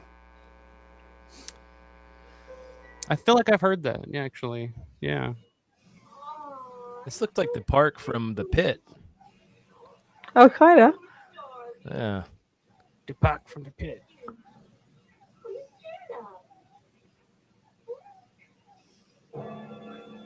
He's gonna kill the fucking dog, isn't he?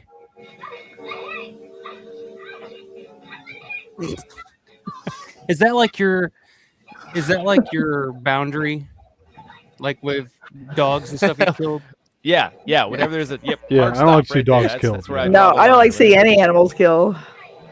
Especially dogs or cats. Yeah, here's the shop vac kill. Yeah, it's a very cute puppy. It is a very cute pup. I think it's my favorite part of the movie is that puppy right there. It's just that scene with the puppy. I know, he's adorable. It's the cleanest thing in this movie. Yeah.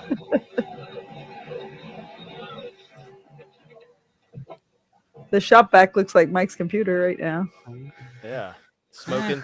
So smoking, leaking. Oh, the pup. Sucking her guts out? Yeah. Turn your head, Matt. I think you're a little behind us. Was the dog licking her blood, or is it just water on the ground? Oh, you fucking killed the dog. I told you. Turn away. Fuck this movie already. Everything's dirty. They kill dogs. Did they kill the dog? They didn't kill the dog in my version. Oh, so you got the edited version. Yeah, he sucks the dog up in the shop vac. Oh, shit. That's not on mine. See, I got the good version then. I wouldn't like it if he killed the dog. Well, spoiler, he kills the fucking dog. Oh, Now it's it. I hate this movie. It's off screen though. It's it's implied. Yeah, I forgot about that. He did suck the dog up. That sucks. So where's that statue? You guys know where that statue is? I don't know. Actually, I have no idea. I don't recognize. I'm not sure it. which statue. I saw the statue.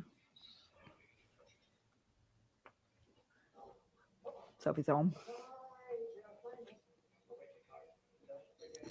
So this shot right here is a review for the movie. It's the gun in the mouth. Yeah, yeah. Because I mean, look at the cabinets, look at the fridge. Everything's just everything. Gross. Nobody lives in a clean environment. He's in a depression. His wife left him because of his sexual problem, which is a running. Are you trying to defend it, Michelle? No, I'm trying to say that it's meant to be. That's why Michelle's here. Yeah, it's meant to I think Street Trash had cleaner sets in this movie. Yeah, right. Yeah, the junkyard is a much nicer setting, I think, than look at these people's apartments. His tank top, his undershirt is like gray yellow, nasty. Yeah, everything looks like it's been pissed on, and that's what it's supposed to be. It's deliberate. But at some point, the aesthetic has to, it has to be somewhat enjoyable for you to watch a movie or something. I'm enjoying the hell out of it. Not every character should be grimy and gross, and every setting grimy and gross. Well, she's not grimy or gross. This is their. She's a little frumpy. This is the mousy Mayor Winningham character in the movie. So. Yeah, she's a little frumpy. But at least she looks like she could use a good shower. Yeah, her collar's all fucked up. Like, come on. Yeah. Yeah, it does. I mean, it's from 91. Yeah, it does. I mean, it does look like something from the 70s. Yeah, it kind of has that grimy feel to it. Todd's been watching WrestleMania.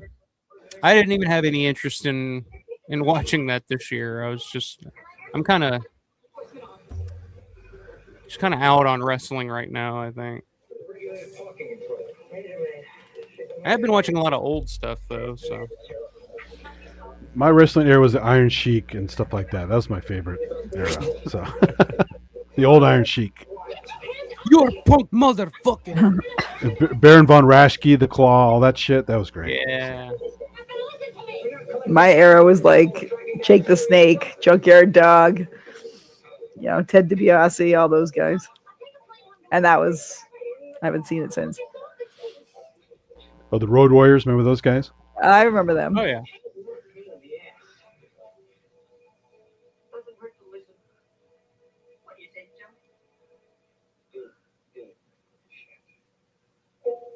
Oh, yeah, this version's definitely like a censored version because they just bleeped out ass.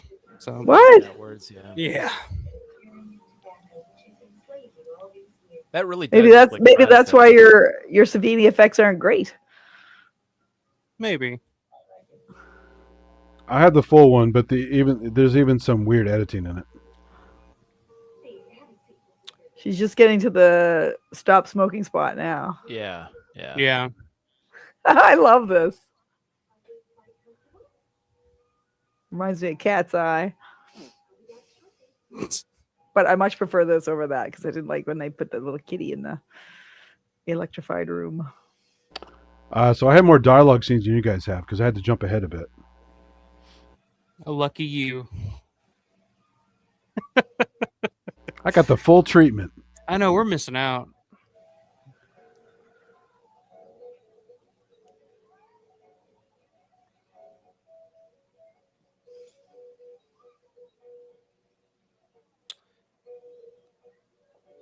So it says they film primarily in Lawrenceville. That's where I stay whenever I go up there. Maybe that's why I recognize it. It certainly doesn't look like that. So excited when you see these things. You that's where you stay when you stay in Pittsburgh? Dude, damn, Matt. If you need a place to stay, I want you to. You can stay with us, man. Like, you don't gotta. I imagine back in the late 80s, early 90s, it was probably a shithole, but I'm telling you, it's really nice now. It's come up pretty good. Been gentrified. Yeah. Heavily Speaking of accommodations, the last place I stayed at was $50 a night. Was similar to that guy's apartment. Lawrenceville is where the Savini mural is. I've been there to see that. Oh, yeah. The fluffy mural is there too. Yeah.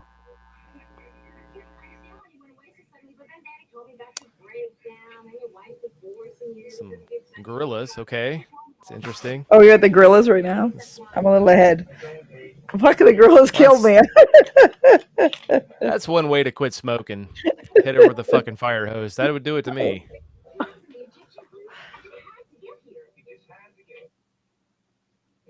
This movie does have a weird effect. I mean, it does make you want to quit smoking. So, oh yeah. See, there you go. And scrub my flesh with a Brillo pad. Steve wants to know, Synth, if you're talking about the Sheik from Detroit, because there was the Iron Sheik and then there was the original Sheik. Oh, Iron Sheik all the way. Like you were just imitating. Yeah.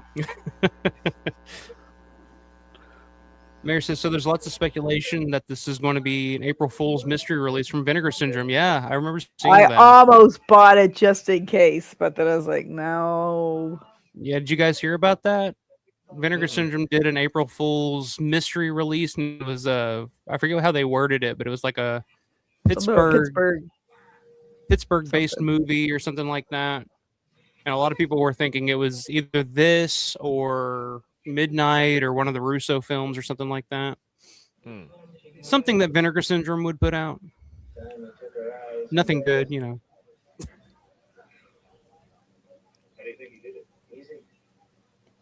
Could you imagine this in 4K? It would look beautiful. I'd fucking buy that in a heartbeat.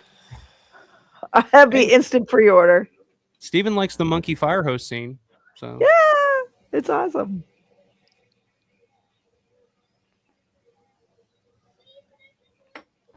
Poor Don Brockett. He's just a mess in this movie. I think I would skip this in 4K. I'm good with 1080p or whatever this is. It's just fine. I'm good with this edited YouTube version. 720. Yeah.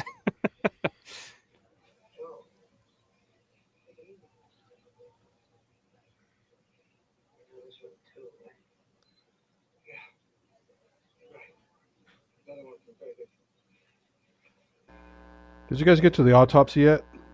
Not quite. No. I've got Sweeney eating a banana. Yeah, he's eating a banana and the other dude's smoking. Yeah.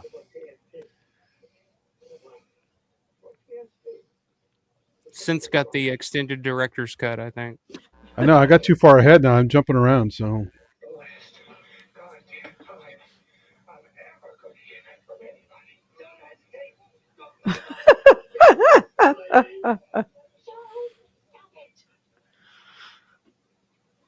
I love the boss.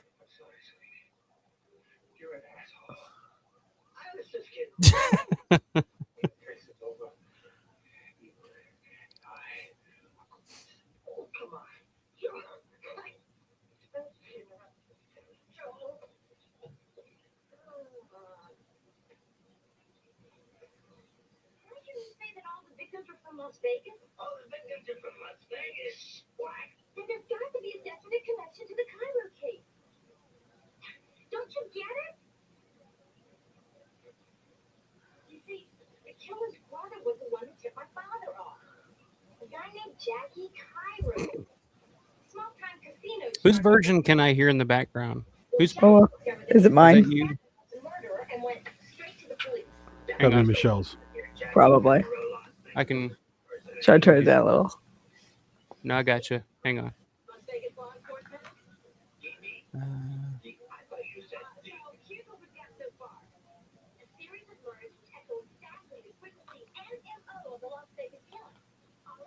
I didn't do anything. That'll work. It'll be fine.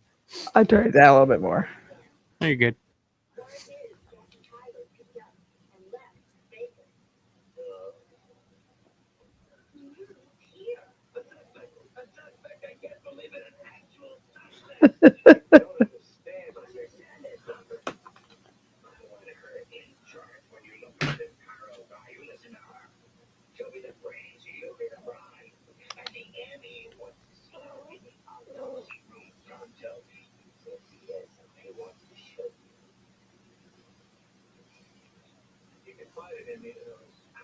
John's saying this is trashy, but compared to Skinamarink, it's like The Godfather. I mean, yeah, at least there's stuff going on, you know.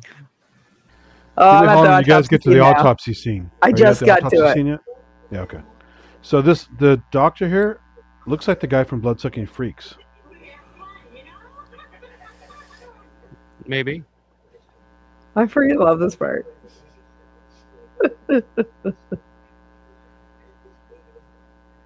I feel like we're all over the place because I'm back to the smoking scene.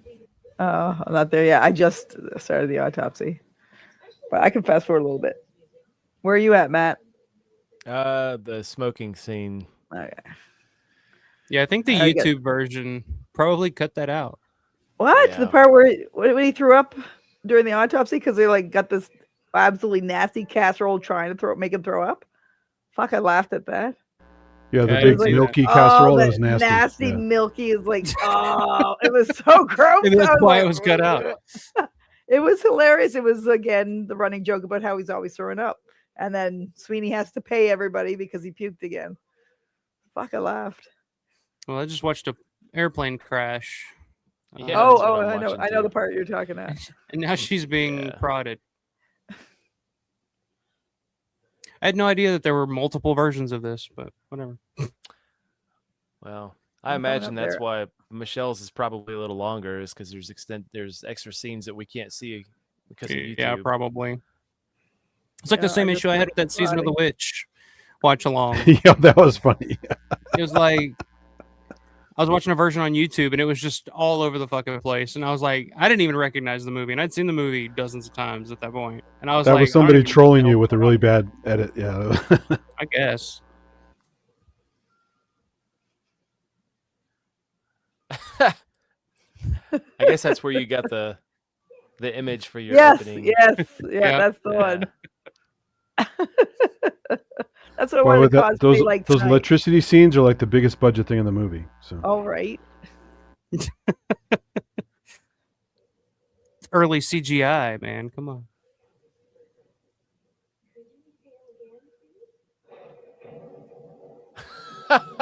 This is fucking awful. So right? It's so bad. I love it. I love it so much.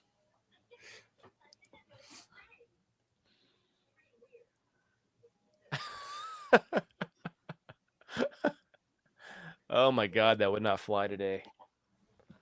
Oh yeah, there's a lot that wouldn't fly today. Just having people smoking in this movie, I think, wouldn't fly today. It's one thing you don't see in movies now. As long as people smoke. Do you notice when you go watch Netflix? That's one of the things at the top. It has like adult language, smoking, drink, substance abuse, stuff like that. It's kind of funny. Yep, smoking is I think, doesn't it give you an R rating now in a film too? Probably. Well, I remember when they couldn't even drink on TV.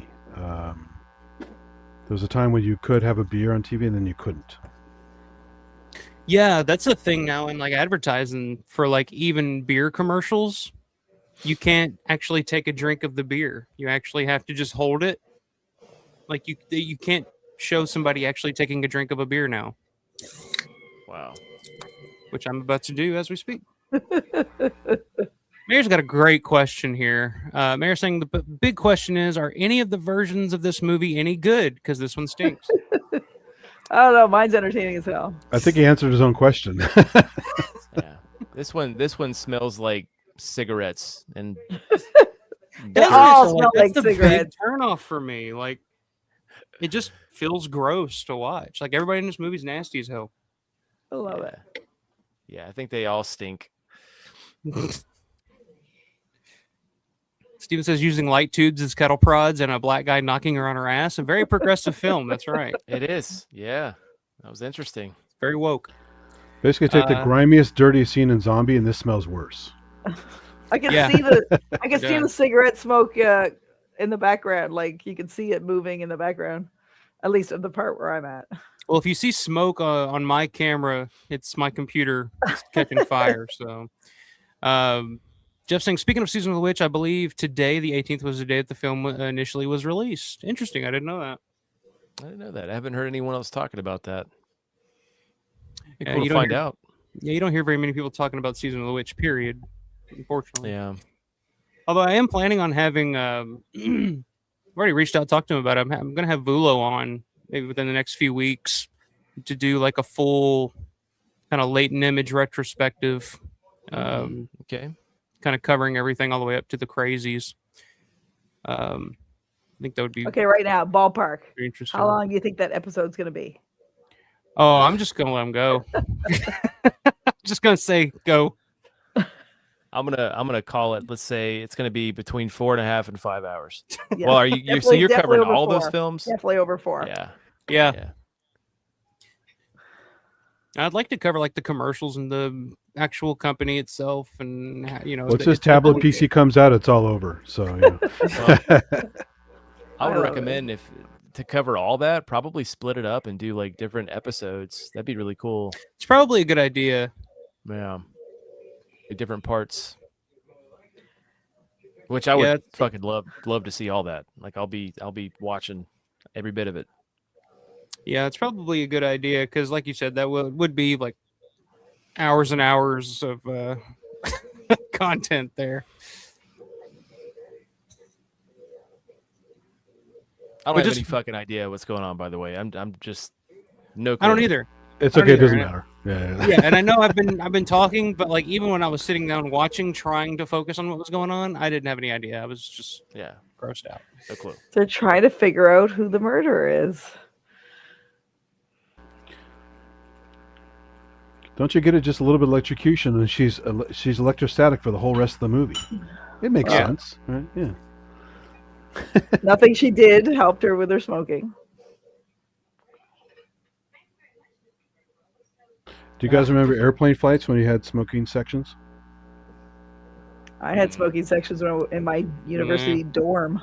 Yeah. I've never actually ridden on a plane, rode on a plane until flown just a few years ago.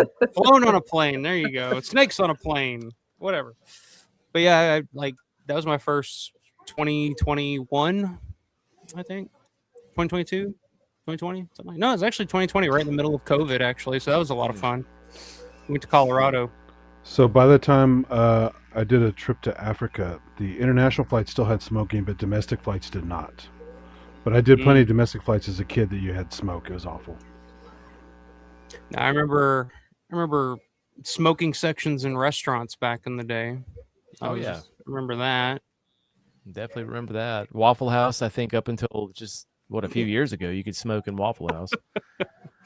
And that's why we used to love to go to Waffle House after, night of going to the bars and stuff. We'd go to Waffle House and Smothered covered, baby. Hash browns, right. smothered covered. Yeah. Sit cheesesteak plate. Smoke and hang out. Yeah. And there would always be somebody in there trying to start a fight. Yeah. It was great. Oh yeah, always, man. And it was usually one of the people that worked there. Mm-hmm. Fucking burnt out, fed up, and ready for somebody to tip them over the edge. Mm-hmm. God bless those people, though. That's a job I couldn't do. Yeah.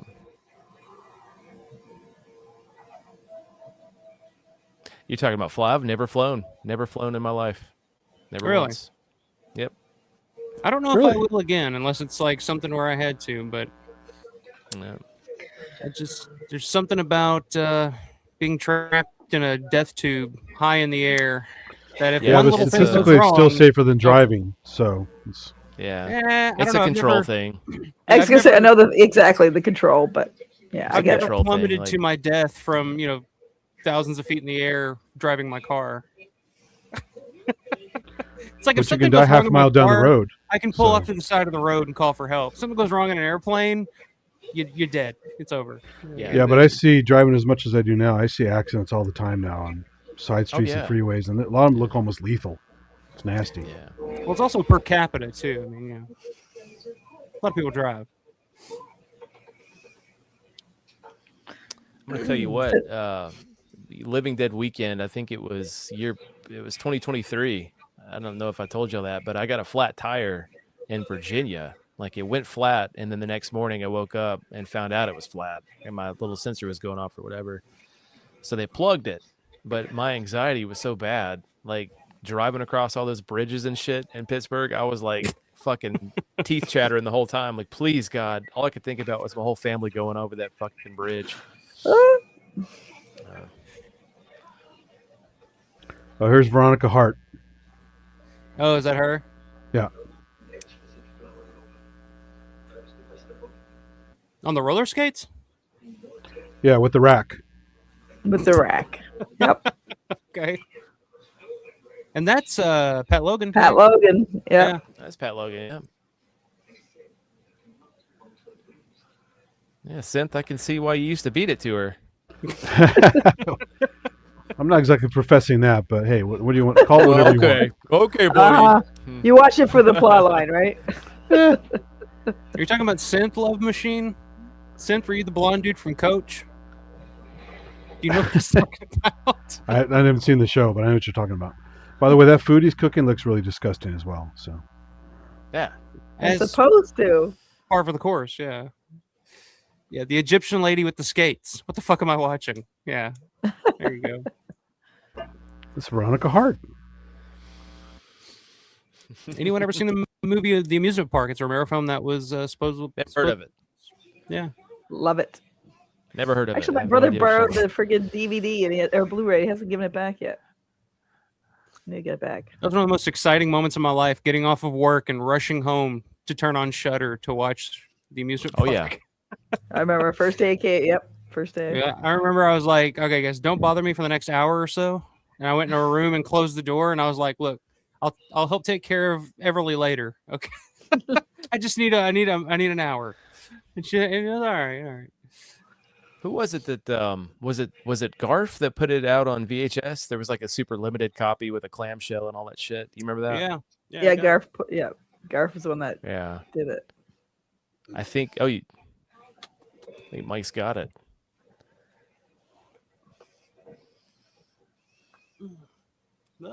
There she is. There it is. Yeah, right on. Yeah, I found a copy on eBay for like $150 or something. I was like, nah, I'm good, man. I want it, but I don't want it for that much. Yeah, it's cool, but I've thought about selling it. It's the big box release. I think they only did like 50 of these. Yep. Yeah, it's cool, but I thought about selling it because, like, I think I bought it. It was $50 new when I bought it, something like that. And I've seen it going for like 150, something like that. I'm like, yeah, I already have it. I have it on like 3 different versions of Blu-ray at this point, and yeah, it's got the clamshell release as well. How much you willing to let it go for? Well, I mean, they usually it's got the blue tape. I think that's kind of cool. But I mean, it's going for like 150 on eBay. But if you're asking for you, I'll give it to you for 149. $149.99. $149.99 for you, my friend, and just for you. Just for you, a deal. Yeah, just because I like you. Throw in a VHS copy of this movie. He'll be happy with that. So yeah, I'm good. Yeah, I don't know. Make me you $150 to keep it.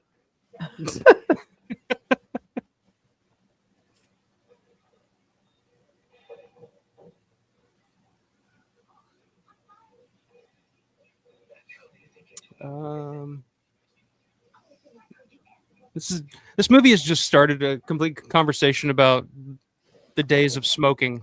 It's basically all this movie is conjured up. The smoking section would stop, and the non-smoking section would begin on the very next row. Yeah, it made no sense. Not that most things make sense. I mean, but yeah, it didn't make a bit of sense back in the day. I think Love Machine, are you a fan of Dark Half? Yeah, I like it. It's fine. I don't love it, but I appreciate it more and more over the years. What were you saying, Matt? Oh no, my dad, I think he quit smoking when I was like 12 or 13, and but I still remember to this day he used to smoke Benson and Hedges menthol lights, like 100s, I think, or some shit like that. I don't know why I remember that, but yeah. I don't think I've ever even heard of those. My dad used to smoke the Marlboro lights, and he'd go through at least 2 packs a day, I think. Wow, that's a lot, dude. I smoked Marlboro Reds, Camel Lights, Marble Lights. Yeah, I would smoke a pack, and if I was broke, I'd smoke Pall Malls. But even at my heaviest, pack a day was like the most. Like I had if I tried, like usually I would have. At the end of the day, I'd have 5 or 6 left.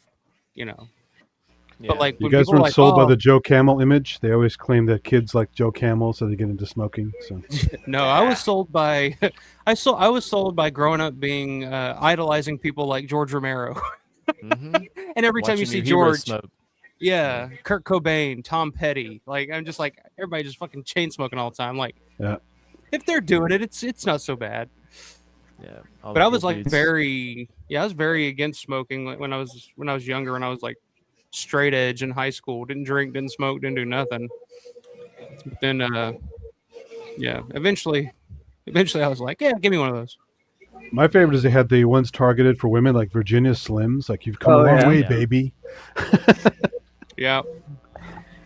Seems like the average person smokes about a pack a day, pack and a half a day, because that's one of my questions I ask every day for chest CTs.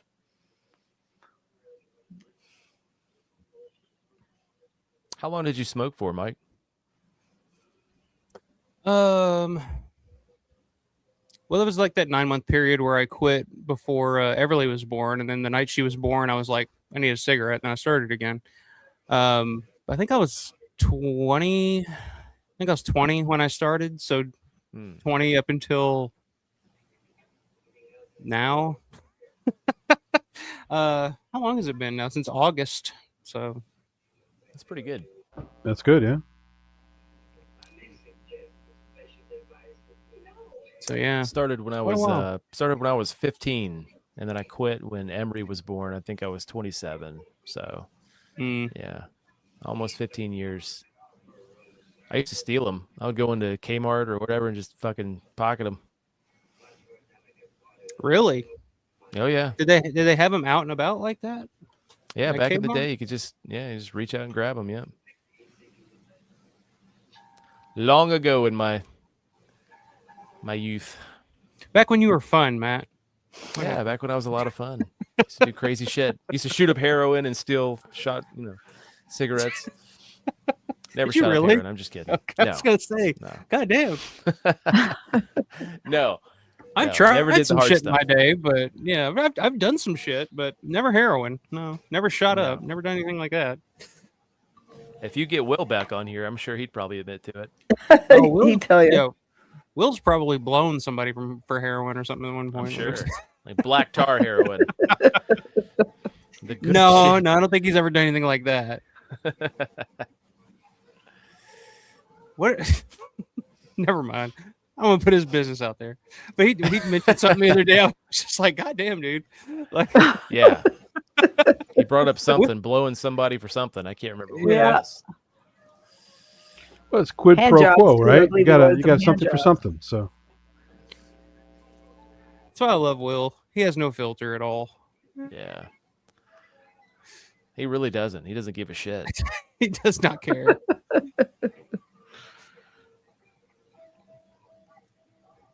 No, I think think we gotta get him back on soon, though.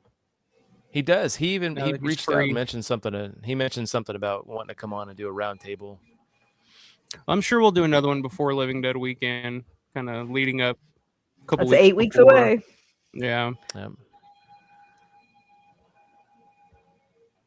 you have to rinse this one from our systems, right? So yeah. Yeah. I was having a great time.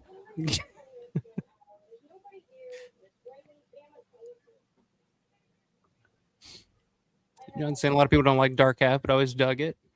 I love Dark Half. Yeah, again, it's one that I don't love, but I appreciate it more and more, especially after doing the location stuff with Larry and kind of digging into it a little more. It was just one of those movies I was never fascinated by enough to pay too much attention to, because it would just seem like that period of Romero where he was doing studio shit. It wasn't Romero. It was him doing a Stephen King movie for Orion Pictures type of thing. And but the book is really good if you ever have a chance to read it. The book's awesome. Yeah. And it's actually a really good adaptation of it, I found. Like, it was fairly I agree. Yeah. Faithful to the book. I tell you what though, like, man, the more Stephen King stuff I've been reading lately, his stuff is just a little long-winded for me. He gets a little descriptive. He's very he gets a little descriptive, descriptive, Yeah, and he kind of yeah. lingers, and I agree with Which you. one are you reading right now, Mike? Well, I'm like 50 pages from being finished with Salem's Lot finally, because that's kind of my weekend thing. I love Salem's Lot. It's a good one. And I got about 75% of the way into the dark half, or not the dark half, but the dead zone. And I was just kind of like, yeah, I just kind of put it down. I didn't pick it back up, so I don't know. I like a lot of his short stories, like Skeleton Crew, stuff like that. Those are great. I did read one I loved. It's one that he did is Richard Bachman, which I guess was supposedly banned or something at one point. Rage. You guys read Rage? Rage is really good. Yes. Yeah, I've got Rage. Yeah. I blew through that one. I was like, this is really good. It's like the Breakfast Club on acid or something like that. It's just like really good. A psychotic. Did you guys see this Big Daddy Hero shot here? Are you getting to that part with the? Oh yeah. I saw it. Yeah. Oh, okay. Yeah, that's what I'm on right now, actually. Mm-hmm. Yeah, Rage is really good. I guess I've just never been a huge fan of the Dead Zone. Although I did go back and rewatch the movie like a week ago or so. And it's gonna break. A little better, but yeah, the ice. I love the movie. Oh, Dead Zone's great. Christopher Walken, yeah. I quite like the book too, though. To be fair, Martin Sheen steals that movie for me, though. Oh, he's yeah. awesome. The kid is a shield. Yeah. I always like Brooke Adams. Yeah, his some of his novels they're hit or miss, but if you want to keep going and keep reading King, I would highly recommend the Dark Tower series. That's my favorite series of anything ever. Yeah, I've heard that from quite a few people. Like even my my cousin, who's I don't think he's a huge reader, but he was obsessed with those when they came out. He was always talking about the Dark Tower series. Didn't they make that into a movie? Well, so yeah, forget that. Forget it completely. Yeah, don't even. Yeah, not worth watching for any reason. Just not worth watching. Isn't Idris Elba? Isn't he in it? That's the reason I watched Matthew it. McConaughey. Yeah, it's a complete piece of shit. All right. We're going to the Dark Tower. All right. Well, I mean, most of his things don't translate to movies apparently, because most of the time they're pretty bad. It's tough. It's tough to translate to film King's work, but you can tell too. Like halfway through the series, I guess, is when he like had his accident where he got hit by the guy hit him while he was riding his bike. Oh yeah. He was just walking. But he took some time off. But you can definitely tell that the latter half was when he wasn't on drugs. So like the first half of the series, you can tell that he was high most of the time. Like that's good Stephen King is when he. Yeah, you say. I know it's sad to say, but usually how it is with like bands or anything like that. It's like you can tell when they all got clean. It's like Yeah, you could tell, man. You could definitely read it in the books. So, but still, I mean, all together, they're fantastic. So. I think he said it's like that wacky movie Maximum Overdrive. He was all coked out for that. So. Oh yeah. Fuck yeah. Dude, Satan, menthol cigarettes, $10 in Oklahoma. They're $13 here. The ones that I smoke, $13 a pack here in Indiana right now, which is a big reason why I said, I got to quit this. This is just When I did the math and I figured out how much I was spending per year on cigarettes, I was like, this has got to stop because this is just stupid at this point. What's the advantage of menthol? The feeling, or is it the smell, or what is it? It's like It's like you can feel the menthol. Yeah. It's like brushing your teeth, I guess. Yeah. I just take Fisherman's Friend lozenges for that. So they're great. Menthol cigarettes are great though.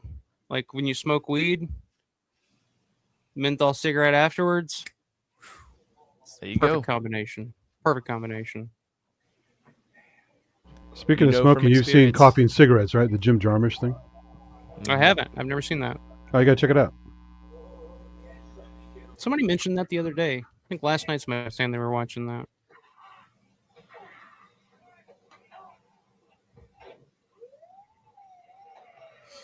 Okay, now the main detective's really overacting.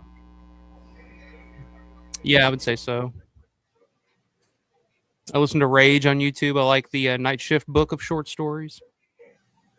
What I'd like to read is Dance Macabre that he did. I have that one. I'd like to check that one out. Didn't he do like 2 of those books, I think? Do a sequel to those? Dance Macabre. I don't think there's a sequel. I think it was I think it was a joke. April Fool's joke. Yeah, April Fool's joke. Oh, okay.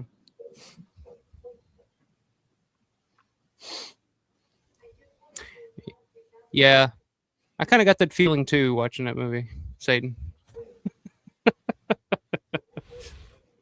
He's gotta blow us up. Storm of the Century. I've never seen Storm of the Century either, or read the book.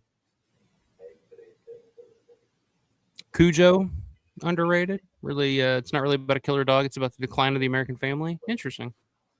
Yeah, it's a good read.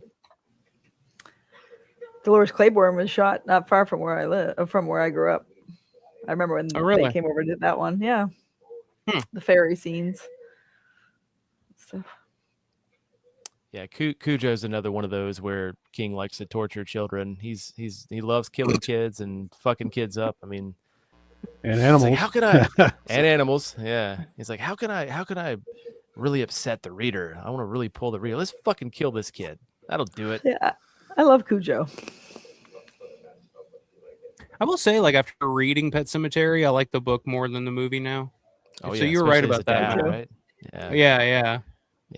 That's one thing I'll say. King does linger a little bit in certain parts, but the way that he sort of lingers and expresses Lewis's grief for Gage, like that's, dude, I was in fucking tears reading that. Yeah. And his desperation, what drove him to actually take him up there to bury him, is like he just described it so beautifully. And the book has no Dale Midkiff. Hey. Yep. Hey, man. There you go. I love Dale Midkiff. Should have been a rooker, baby. Should have been a rooker. No. That's what I was saying on that stream. I was like, I watching, after reading the book, watching the movie now, I feel like, they didn't do as good of a job of portraying that desperation and that feeling. Because, I mean, the book is told from the point of view of the father. And well, and I just like I said, I never liked Dale Midkiff. Yeah. Even some of the horror aspects, though, like I know in the book, like you can actually hear the demon speaking through Gage, or like an adult speaking through Gage, and that made it even scarier to me. Whereas in the film, it's Miko Hughes or whatever, little boy talking the whole time. So yeah, and the shit he says in the book to really fucked up shit. Yeah. Oh, yeah. Judd. Yeah. That's talking about his affair and all that. Let's call him Herman. Yeah, Herman Munster. Herman Munster.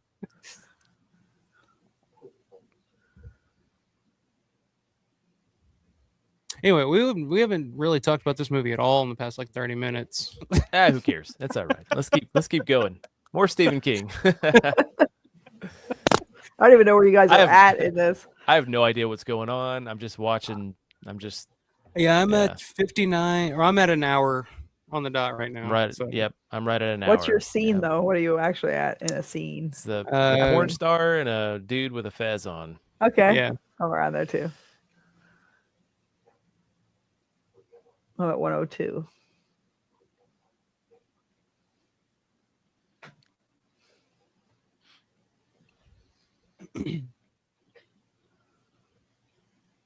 Yeah, I don't know. I haven't heard much about Primate. Have any of you guys seen that, or is that something that's coming out? I went to see it. What'd you think? I saw it. Yeah, it's okay. It was okay. I just went because I was glad that it wasn't a CGI ape. It was somebody in an ape suit running around, and I appreciated that. Yeah, let's get back to that. Let's get back to putting people in ape suits like the good old days, by God. Mask Fondler loved the Dead Zone movie. Feels like an epic, but at only 100 minutes somehow demonstrates the storytelling economy to give you everything you need for that complete experience without demanding your entire day in return. I kind of agree with that, yeah. You know, Rick Baker's in the King Kong outfit in the 78 remake. He made the suit and he's in it. Really? Yep. I did not know that. With Jessica Lange. Oh. Yeah, and who's the guy that was in Jeff Daniels? Was it no? Jeff Bridges. Jeff Bridges, there you go. It's been a long time since I've seen that one. It's better than the Peter Jackson one. Talk about CGI apes. Yeah, but that was some Jackson's pretty I never cutting saw. edge, pretty amazing stuff in there with the T-Rex fight and stuff. It was. It doesn't hold up well. Yeah, Primate, I as an said I effects didn't junkie, like- I enjoyed it. But yeah, at least it served the story more than a lot of CG stuff does. So Apparently, according to my letterbox, I didn't care for really any of the characters in Primate, so I wasn't sad when they were killed. But I did have the entire theater to myself by the looks of it, so nobody else went to go see Primate except me, I guess. also those creepy worms that like eat the guy's head, those had to be CG, obviously. Those are pretty wild. I don't know, maybe it's just my particular sensibilities, but there's like I can look past dated practical effects more so than I can look past dated. What about CGI. Jurassic Park though? It holds up and it's old CG, so Yeah, but it's so well done. I mean, it looks realistic. Yeah. well, part of same it's the with Stan two. Winston practical stuff, but the CG stuff is still good. Thing. It is. Yeah. Well, like James Cameron CGI is really good for like even the Abyss and all that. Like his is really good. And I don't like CGI for the most part. I Certain hate things CGI you just have to blood. do it. You know. Yeah, that never works. Some The things I don't mind, shots. but I prefer miniatures. I prefer like matte paintings. I prefer all that to CGI. That's why The Thing's a perfect remake because it does all the practical stuff and it's amazing.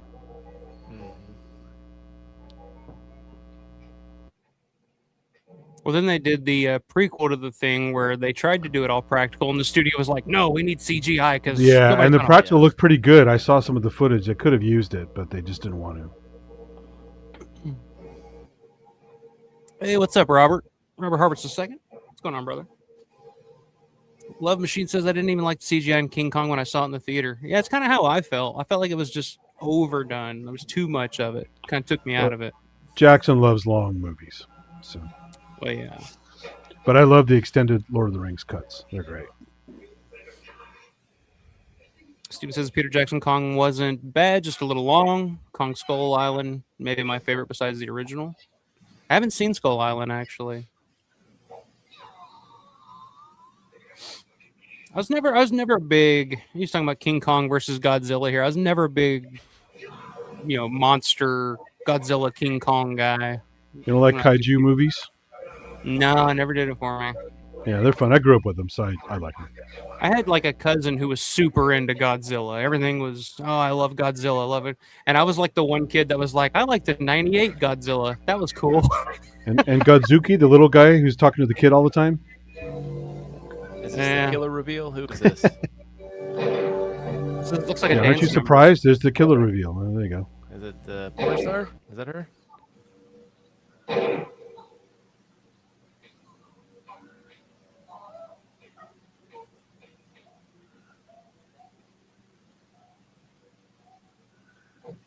Who the fuck are these guys? The Arabic ninjas. Didn't you see that? No, I just did. I'm completely lost. And they're women. And they're women. Baby. Uh-oh. Oh my god. I mean, look at that technique. They're well trained.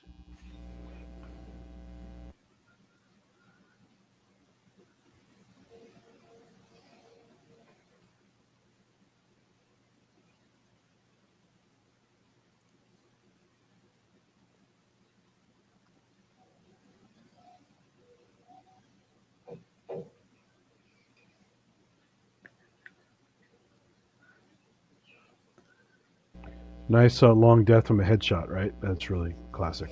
Yeah.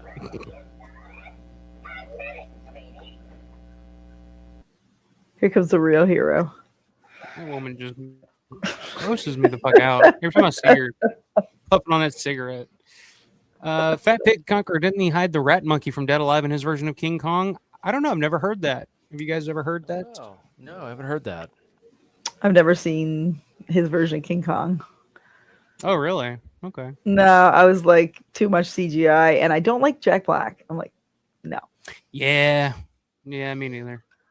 I kind of, I gave up on Peter when he left. Dude, New Blood Zealand. Machine. That Godzilla soundtrack had some bangers. Puff Daddy, Jimmy Page, great. I actually, honestly, I like that version of that song better than I like Kashmir.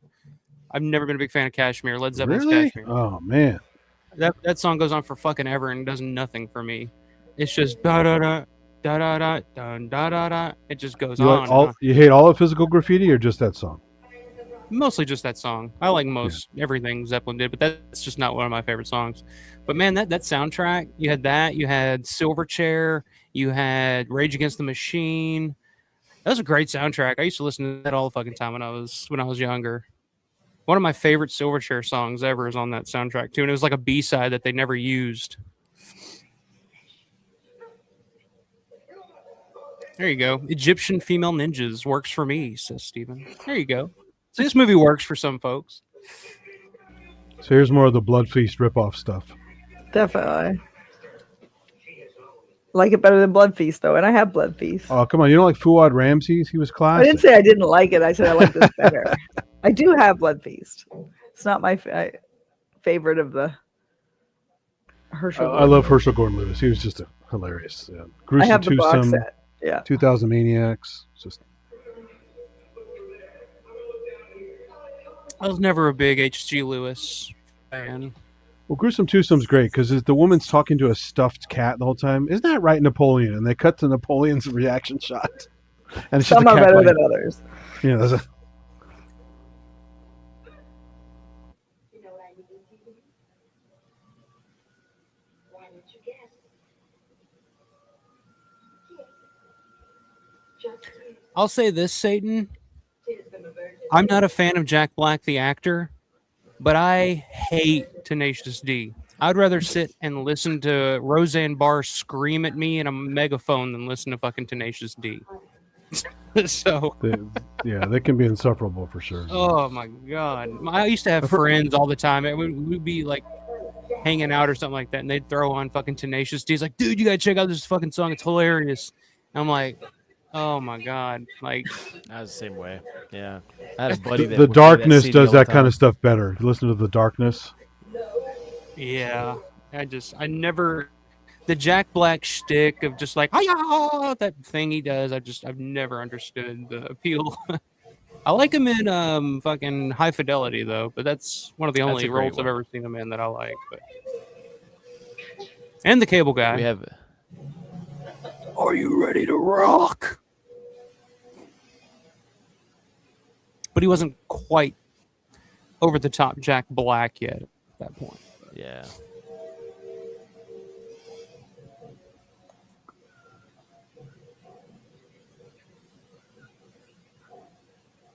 So what is she doing? Gathering her tears. Tears of a Virgin. This is where the movie has a lot of. It doesn't follow its own rules in a bunch of the scenes here, but no one's paying attention anyway, so who gives a shit?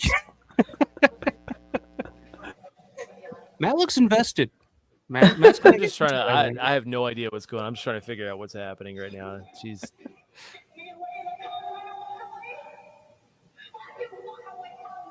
Plus, I'm also now I'm thinking about High Fidelity.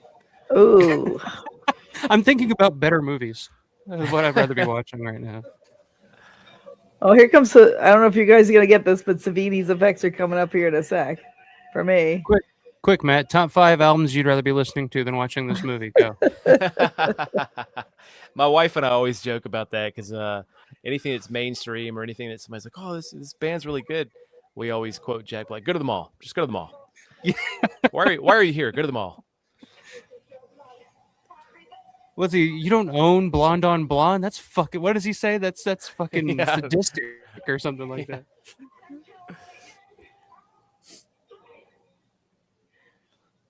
Check out that high-tech Egyptian prop there. It's got an ankh on the end of it. I was gonna say this movie it was a $250,000 budget, which I will say Probably this used looks, on showers for the cast after the. I don't know about that. I don't think anybody showered in making this movie, but this movie does they went home. look okay for a $250,000 budget, especially in Oh, look at 1991. that! I don't know. I hope you guys get that. Woo! Squirtins, face They're ribbons. squirting. No, they must have cut that out on this version. What? Look at that. What? We're watching the we're watching like the an kid animatronic skull. There's like smoke coming out of its eyes. They're peeling the skin off. It's like a scene out of Poltergeist. Yeah, actually. Where the guy rips his face at the mirror. Very much. No, she just pinned the dude under the pool there. That's okay. Well, wait. Give it a second. That's when he comes back up. Maybe that'll. Okay. Yeah, he's maybe coming you'll out get it. now.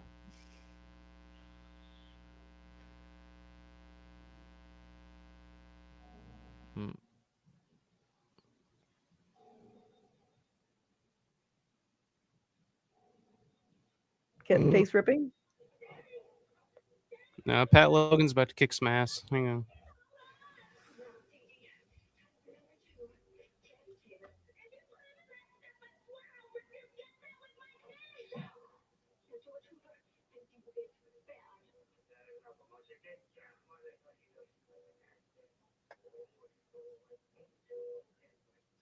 So did you guys really not get the face ripping?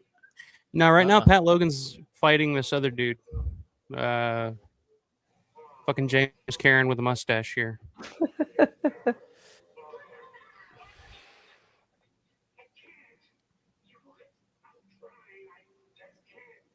I will say there were a couple of scenes in this film where I thought I kind of liked and appreciated the cinematography. Kind of earlier on, there was a scene where the smoking lady is sitting in the big room right when she first gets there, the smoke stoppers or whatever. Yeah. I liked that the way that it was framed and the color palette and everything. But Matt's watching this as a real cineast here. He's like, I like the framing of this shot. So I like the framing of the shot. I'd be sipping my wine. So you get to the part where Pat Logan's trying to get it up yet? I just get to that part. Yeah. I just try to put Daddy in the pool. Yeah, I think I'm a little bit ahead of you guys now. They must have cut a. So you must have cut up. They cut a lot of stuff out there. That's The already gone. the fake sex scene and the melting scene. Yeah. Oh. Yeah, you know it, Steven. Come with me. Come with me. I'm a big P. Diddy fan.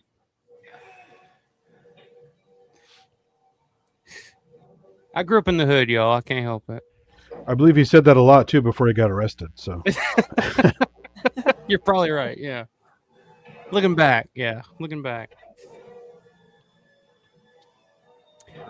Was that in High Fidelity? Was that Lenny Kravitz's daughter?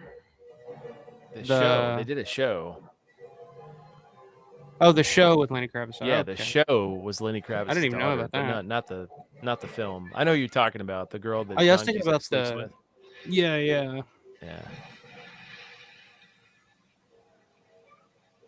Oh, so you got the scene where Logan is fighting the main character? Yeah, I get it. He just went in. Okay. Yeah. I'm way ahead of that. This bitch has got a chainsaw now all of a sudden. Woo.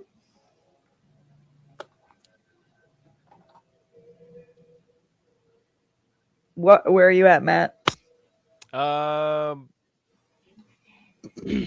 Dude just shot the gun. It's ricocheting all over the place. Oh, Pat Logan just got his head cut off. They really did cut a lot of stuff, didn't they? Yeah, I must have missed some shit. I just had to fast forward quite a bit to catch up with you guys. Yeah, so now she grabbed a chainsaw. All right. Yeah. This is some wacky shit, dude. I said the ending was bonkers. Lots of screaming.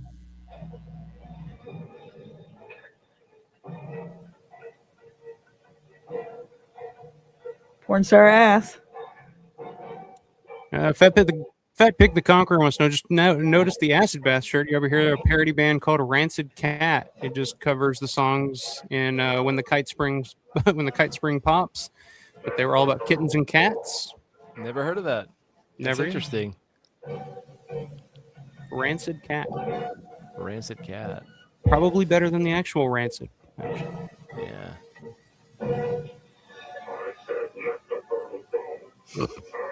Right. Somebody saw Hollywood Chainsaw Hookers and said, "Why not?" That's kind of the vibe I got too, Steven. I love that movie too. I mean, they brought Gunnar Hansen back, so you know. That's true.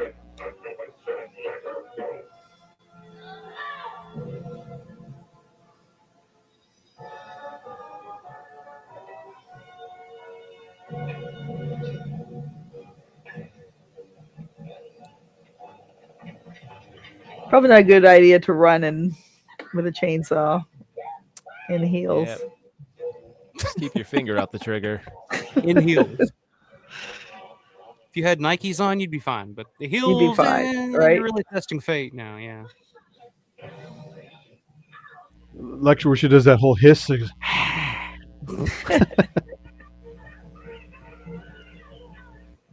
Cat fight.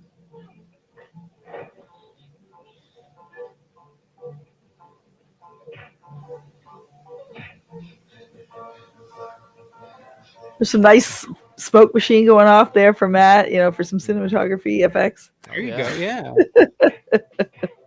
Little silhouette there. Beautiful. Right? I'll say this because I'm such a fan of Tom Dubinsky. The editing is great. It is.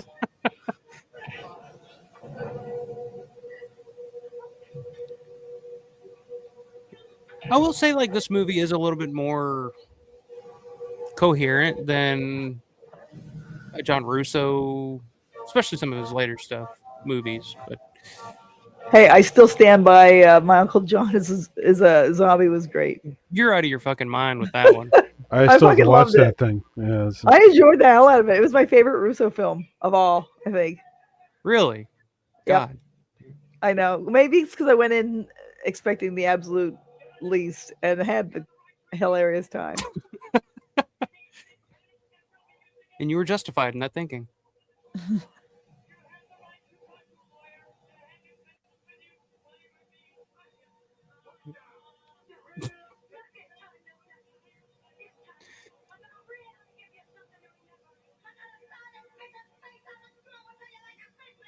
That's kind of funny. I like him reading the Miranda rights there. I love it. It's got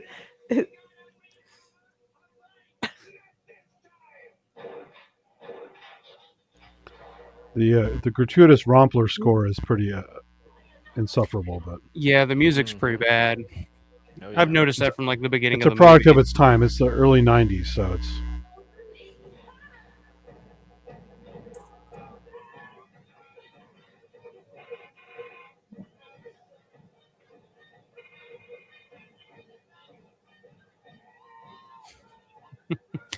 Love Machine says Gunnar Hansen deserved an Oscar for his performance in Hollywood Chainsaw Hookers. It's a hot take. It's a hot take, Love Machine.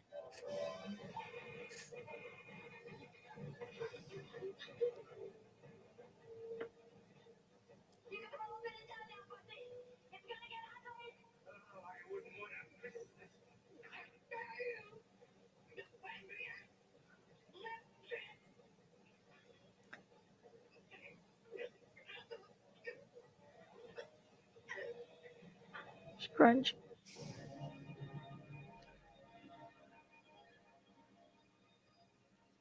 I'm assuming that this is probably heavily edited. What? They didn't show the a little bit of blood spurt. That's stuff. That's all I really got to be fair. Oh, okay. Like, yeah, they didn't show it graphic or anything. Fucking ad right at the end.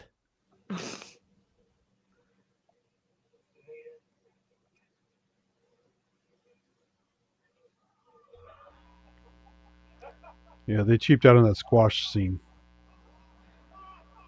They spent it all on the face ripping. That I didn't get to see. Goes. I know. I can't believe it. Yeah. But see, he has an arc. He was throwing up, and now he loves blood. And now exactly right. And now, Sweeney was one that puked at the end. Lauren would love this movie. See, I had a great time. Love it. Hey, I like the Terminator theme here. Actually, it sounds more like Total Recall. Actually, and they got the role reversal. Now that guy's throwing up. So stunt doubles, Greg Funk. There you go. Okay, Suzanne Crett was the Sandy the Call Out girl. You think she's related to Jim? Are you part of the Crett family? Richard Sieg, he worked on a lot of Romero stuff behind the camera. It's Tom Tully, who was the talking shit earlier. Nick, first assistant director, Miss DeAndrea. There you go.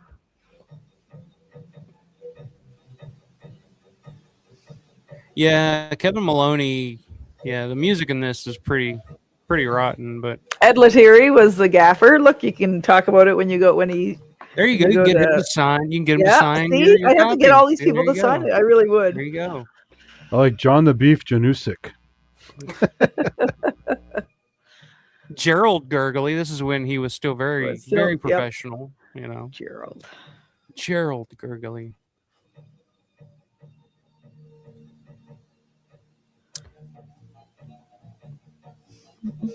Fred Donatelli. That sounds familiar. There's the Baffico kids, Steve and Michael. Nick Vestandria. Mm-hmm. Tasso.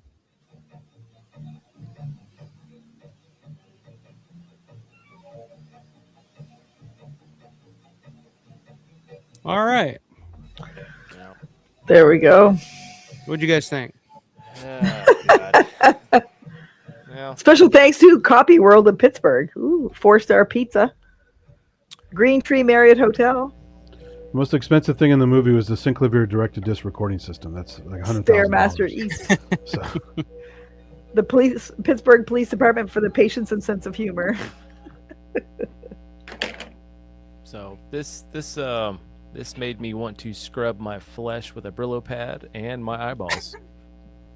Let's not forget, it's in the top tier of the Romero adjacent rankings. Maybe yours. It's right up there, baby. Right up there with each their own. Look, we like what we like. Nobody's shaming you, Michelle. If this is something you're into, it's what you're into. But if you want to see Veronica Hart in a better production, she was in an episode of 6 Feet Under, where they had to bury a former porn star, and she's really good in that one. So it's funny. You and your porn stars, Synth. Hey, who doesn't like porn stars? Synth I'm not is a prude. Like a porn star. I'm not a prude. I grew up when Tracy Lords was all the rage, so. Nobody's calling you a prude. I agree, Bonnie. This was no Children of the Living Dead, but hey, Bonnie. She didn't hate it. There we go. She did like it. Oh, wow. Mayor says his favorite part of the movie is the end credits. I'll never watch this movie again. There you go. Although Satan is saying 10 out of 10, masterpiece. So. Yeah, but that's Satan. Can we trust him? Are you going to argue with Satan? Seriously? Wow. He tried to trick us that he didn't exist, right? That was the whole Satan trick. I love you too, Steve. It's okay. It's okay. Says, love you, Michelle, but sadly a movie prophet you are not. Unfortunately, after this, a spanking would be too good for you, so a light paddling is in order. Calm down, Steven. Calm down. Hey, Daddy. Staring at my shoes, that's a paddling. Staring at my sandals, that's a paddling. Love Machine says, what Romero protege anthology film was better, Creepshow 2 or Tales from the Dark Side of the Movie? That's an interesting question. Which one do you guys prefer, Creepshow 2 or Tales from the Dark Side of the Movie? Michelle, you say Creepshow 2? Creepshow 2, yeah. I'll say Creepshow. But I like them both almost the same, to be fair. Yeah. I'll stand alone. I'll go Tales from the Dark Side of the Movie. I think that's... Wow. It's personal for me because that was the first horror movie I remember watching as a kid, so I just grew up on that movie, loving that movie, but... Yeah. Also, the gargoyle bit's okay, but the reveal wasn't very good, I don't think. Really? Yeah. I love that reveal. I love showing people that movie and not telling them what's going to happen, just see if they figure it out. And most of the time they don't. So when they change, when the girl's when Ray Dawn Chong is holding the sculpture and she's like, "You promised," and then all of a sudden the shit pops out of her arms and shit. Yeah. Like everybody I showed that movie to for the first time goes, "Oh shit, I didn't see that coming." I was like, "Yeah, okay, cool." They don't watch enough movies. Cat from Hell, love that. The Mummy one is like, it's fine, but it's got Christian Slater and Juliette Moore in it and shit, and Steve Buscemi. So that's. I don't remember that segment. I remember the gargoyle more than anything. And it's got Rickles in it too. Ralph Marrero. He filmed that like shortly before he passed away. Yeah. So you get a little cameo from Ralph in that too. So. Yeah, I've always preferred Tales from the Dark Side of the movie, but it's just me. I love Creepshow 2. And that was the Woodenhead and Thanks for the Ride, Lady. The Raft. See, the Old Chief Woodenhead is like my least favorite story of any of the Creepshow stories. Like I just think that one's just a little too corny for me. Yeah, that one's funny. That was just fun because it's just dark fucking humor. Yeah. Yeah, that's right, Mayor. Satan is the Lord of lies, after all. That's right. So we can't trust him. Exactly. All right. I will say, after watching this all the way through and kind of watching it, I mean, I was like halfway watching. Yeah, that's the thing. We weren't really watching it, were we? So come on. It makes it a little better. It makes it a little more watchable, like if we're all hanging out watching it and just bullshitting while we're watching it. But just, it's not horrible. It's not horrible. But I'm not still not a fan of it. But that's okay. That's the most that's the most compliment I've ever heard you say about it. So there you go. I'll take it. And like I said, I will say, for a movie with a $250,000 budget in 1991, I mean, it does look okay. It's not. It looks good. Yeah. Yeah. It's I'm fine. still gonna randomly send you that picture of me as the wife, randomly, just to torture. That's fine. That's fine. But yeah. So on a scale of 1 to 10, Matt, what do you give it? Dude, like a. Can you go negative? I'm not gonna go negative. Like I said, dude, earlier, that works. There were a couple of scenes where I was like, you know what, I kind of liked how that was framed, and I like the color palette and stuff like that. But those are probably the Nick Mastandrea ones. Nick Mastandrea view of the film was quite interesting at times. I could sip my wine right now, but I don't know, man. Like, I don't know, 0.5, 0.5 out of 10. Fair. I will never watch that again. I have no desire to. It's been a lot of fun hanging out with you guys and talking shit about it. Michelle, I really hope you don't truly like this film, because then it's going to make me question your taste. I do. Oh my God, never mind. I can tell by the way she's just giddy over here about watching. I'm like 8 out of 10, baby. Wow. At times I'm just like looking over and I see her and she's just like all invested and just like, I'm just like, we're over here like sidetracking into Stephen King, and she's like, oh, but watch this. This is happening. And I'm like, I love the Stephen Kings as well. Can't complain. Let's see what Me and Matt are just like, you want to talk about High Fidelity? Let's talk about smoking and High Fidelity. And remember back when smoking was socially acceptable. The good old days. This was my 7th time watching this. Let's start with that. And I got 4 stars on Letterboxd is my rating. Look, I tried to even bring in porn stars to it. I was going to say, I've learned more about porn stars during this. Yeah, come on, you gotta.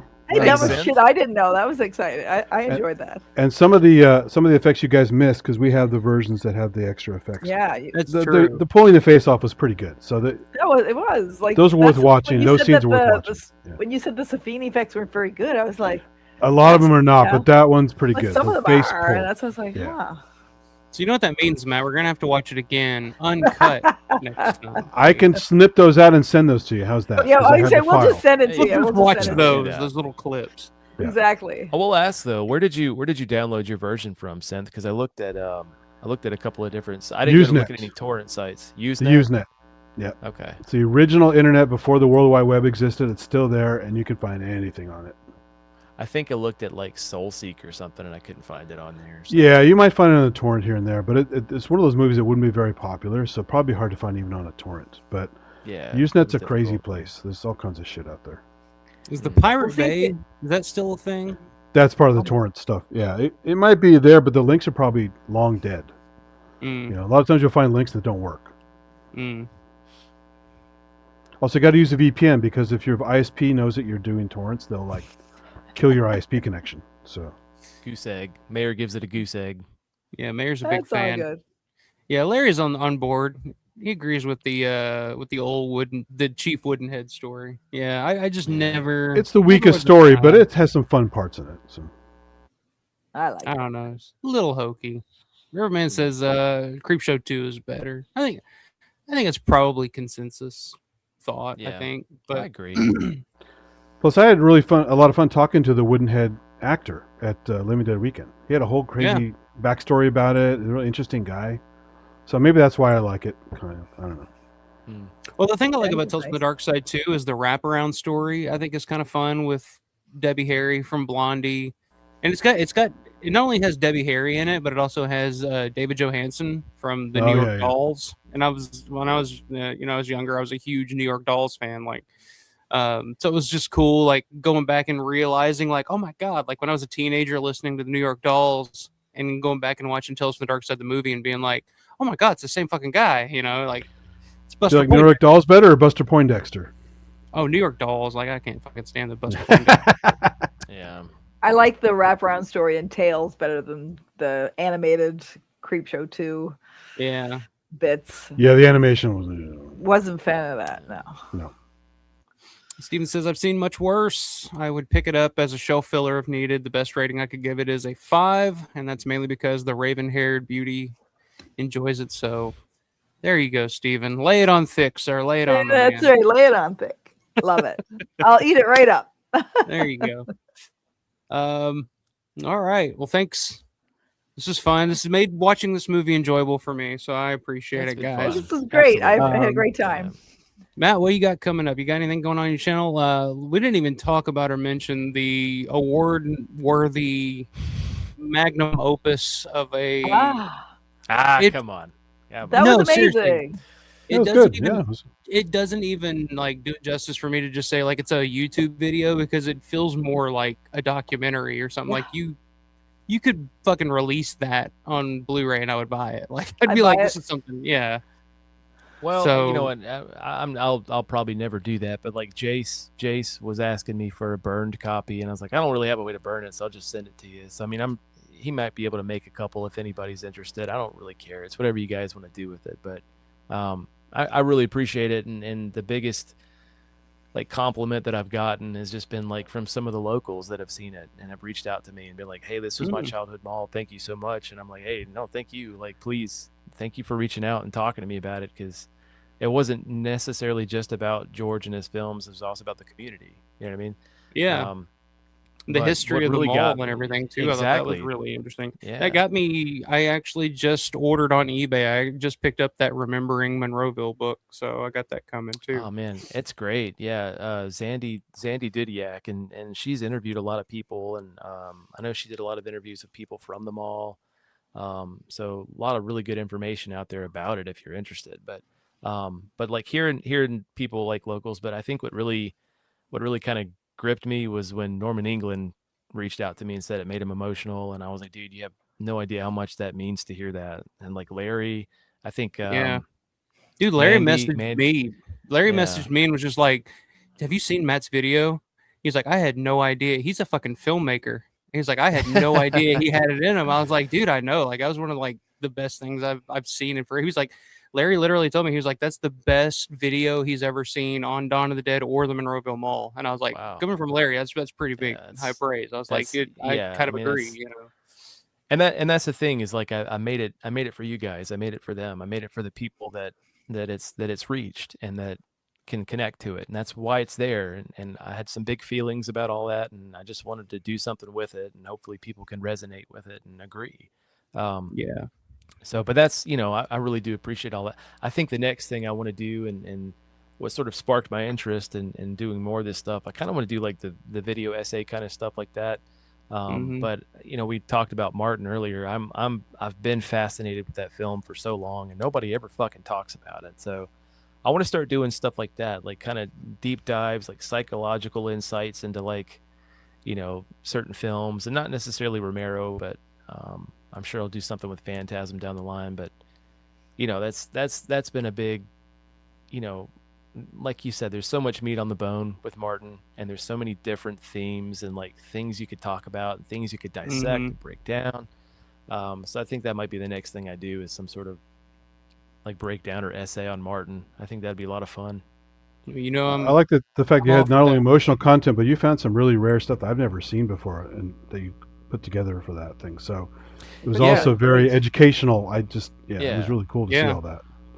Well, it's all out there. I mean, all that information is available. Like the book that I was telling you about, that's where I pulled a lot of that stuff from. There's different interviews online with some of the people that worked at the mall, and like even just, dude, seriously, just like going through Facebook posts from some of these Monroeville memories, Facebook groups and shit like that, just seeing all the people that have had all these stories. And you know, I found so many people that said that their parents met on the ice rink, and like my parents met working together at Gimbals, and it's like, wow, you know, like And here it is, Mhm. we're a year away from this place being destroyed forever, and all I can think about is how much I love it because of George Romero, and then all these other people that actually like have it's been in their lives since the 60s. You know what I mean? It's so sad.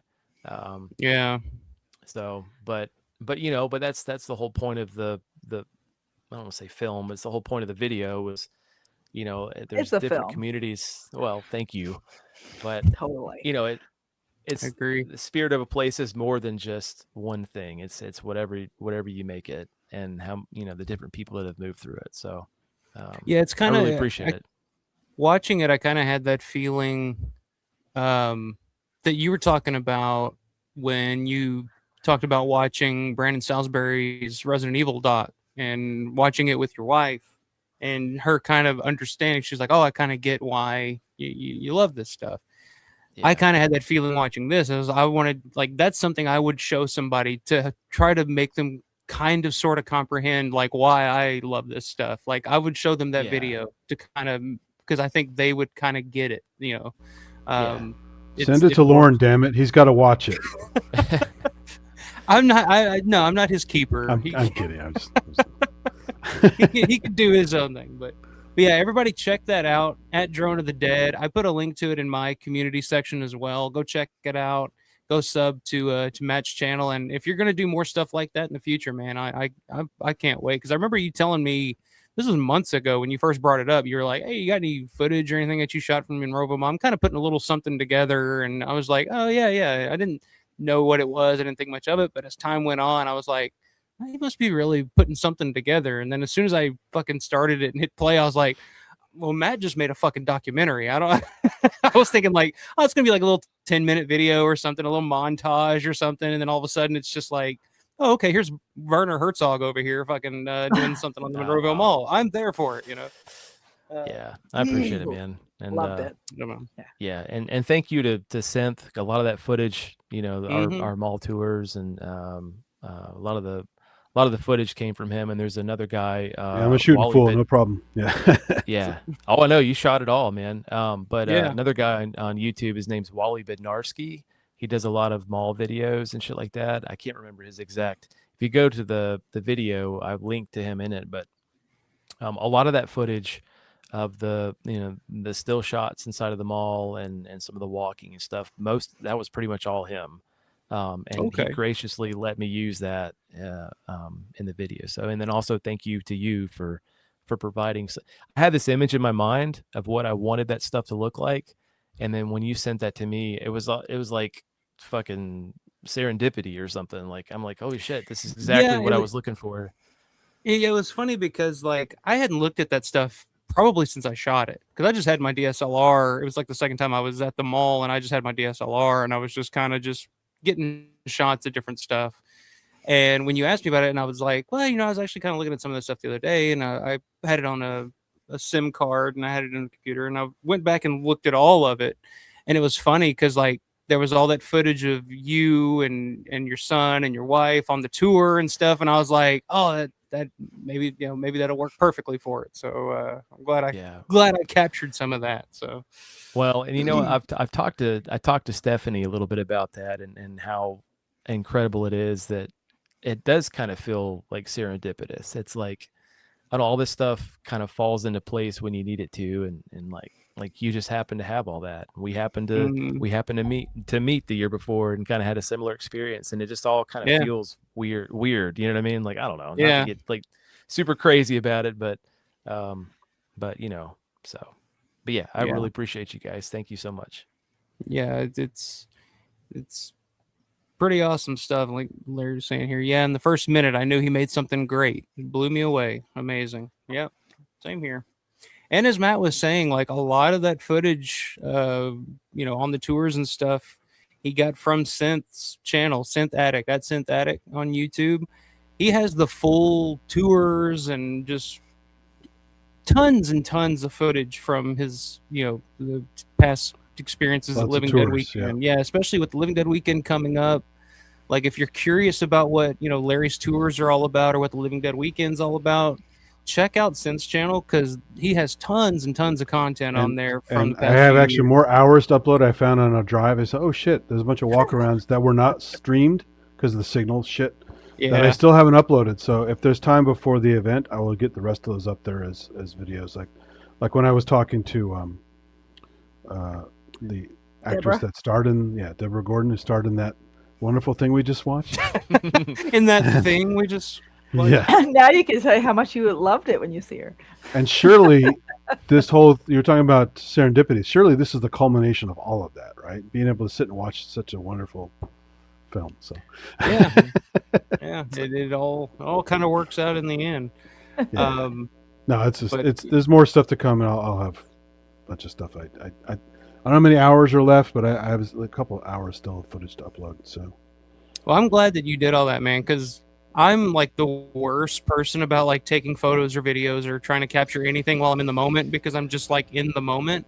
But it's so great, like when you put up the tour like a couple months ago or whatever it was, like and the full fucking tour and the whole thing. It was like I was reliving just like a moment of my life that I just forgot about, and I was just like, wow, my favorite part is Larry keeps yelling at me because I'm lagging behind. Yeah, because you were back talking to us. In the back of the class. Because where are you? Get over here. I think Larry even said something about that. He had said something at the end. He was like, "Did you guys actually like listen to what I was saying, or were you just having your own conversations back?" No, dude, we're listening. Come on. We're doing both. Yeah, we're having fun. Again, Larry, it's like the third, fourth, fifth time that we've all taken this tour. Come on, man. And to be fair, he has such a big group now. He's so successful, and people love the tours. That's really hard to get in there and get close-ups of when he's getting torn apart on the ground and all that stuff. Yeah. So it's a very popular tour. It's an amazing tour. As it should be. Yeah. It's gonna be wild. I feel like Larry's gonna be wore the fuck out in June. 6 tours. Like if you guys ever take Larry's tour, you see, I mean, it's extensive. Like,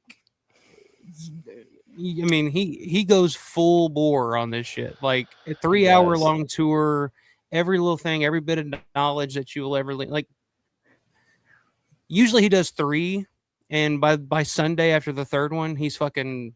He's doing 6 this year in June. Dude, that's what I'm saying. Like, if you think about it, that's 6 hours a day of nothing but talking and walking and teaching. And like, dude, my fucking social battery would be fried. Yeah. Like, after one of it, like doing that once a day. I don't know how the fuck he does it. But then on top of that, and then like not just the energy that he's expelling, but like, dude, we talked about it. You better drink some fucking fluids, and you better stretch, and you better start hitting the gym and get some good sleep. And dude, it's cocaine. Drink some hot tea and some fucking lozenges and cocaine. Plus some of the more recent stuff he's put on Facebook of new angles he discovered and that's cool. cataloging and stuff. That's really cool. So Larry's always looking for more shit. Like when I met him up there last February when we were doing that dark half stuff. Met him at the mall and he was there. He was like, well, I got to find this one angle. And I was like, okay, well, let's see, you know, what are we looking for? And he was like trying to match up the shot of Nick Tallo Bomba's boot on the ground as the pearls fall. I'm like, how are you matching this up? Like, what do you talk? Like, how is it? He's like, well, if you look closely at this shot, you can see a bench back there. And that bench would have been in front of this store. And this store was located here. And I was just like, it's amazing. And that's what these tours do, man. You can see Larry's enthusiasm and love for it. And I think that's why, he can do 6 tours in a weekend because it's not, it's like if he wasn't getting paid to do these tours, like he would just, it's what he would want to be doing anyway. He would just want to gather some people around and just, okay, come check this out. Come look at this. Do you see this? It's incredible. So I don't know if there are any tickets left. I think there's still tickets left for some of the extra tours that have been added. Are they all sold out? I think they're all sold out. Okay. I could be wrong, but I thought they were. But we'll be on the Sunday one, Sunday morning, which was definitely sold out. Yep, we'll be there. That'll be my 4th go around. Also, I'd like to see Larry line up that shot. Remember where the bottle gets stepped on and it goes, and it's one of the few audio glitches. That's my in the favorite shot in the movie. entire movie. It does. The audio squish doesn't match the visual. It's always timed off. It's hilarious. But it'd be fun to see where that was shot as well in the JCPenney. Larry's saying tours are all sold out. So, and I was telling the Revival House guys about that because they're going to be there this year.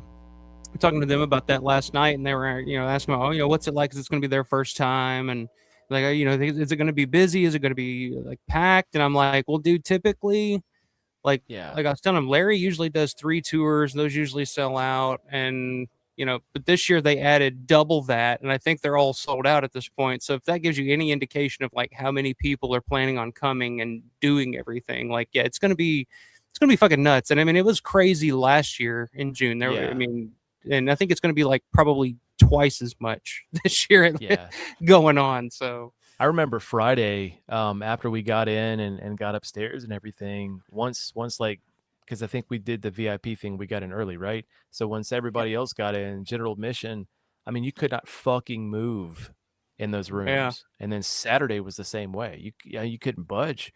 I remember I kept having to come back to Howard Sherman because like there was just a line fucking wrapped all the way around I mean, it's insane. Mm-hmm.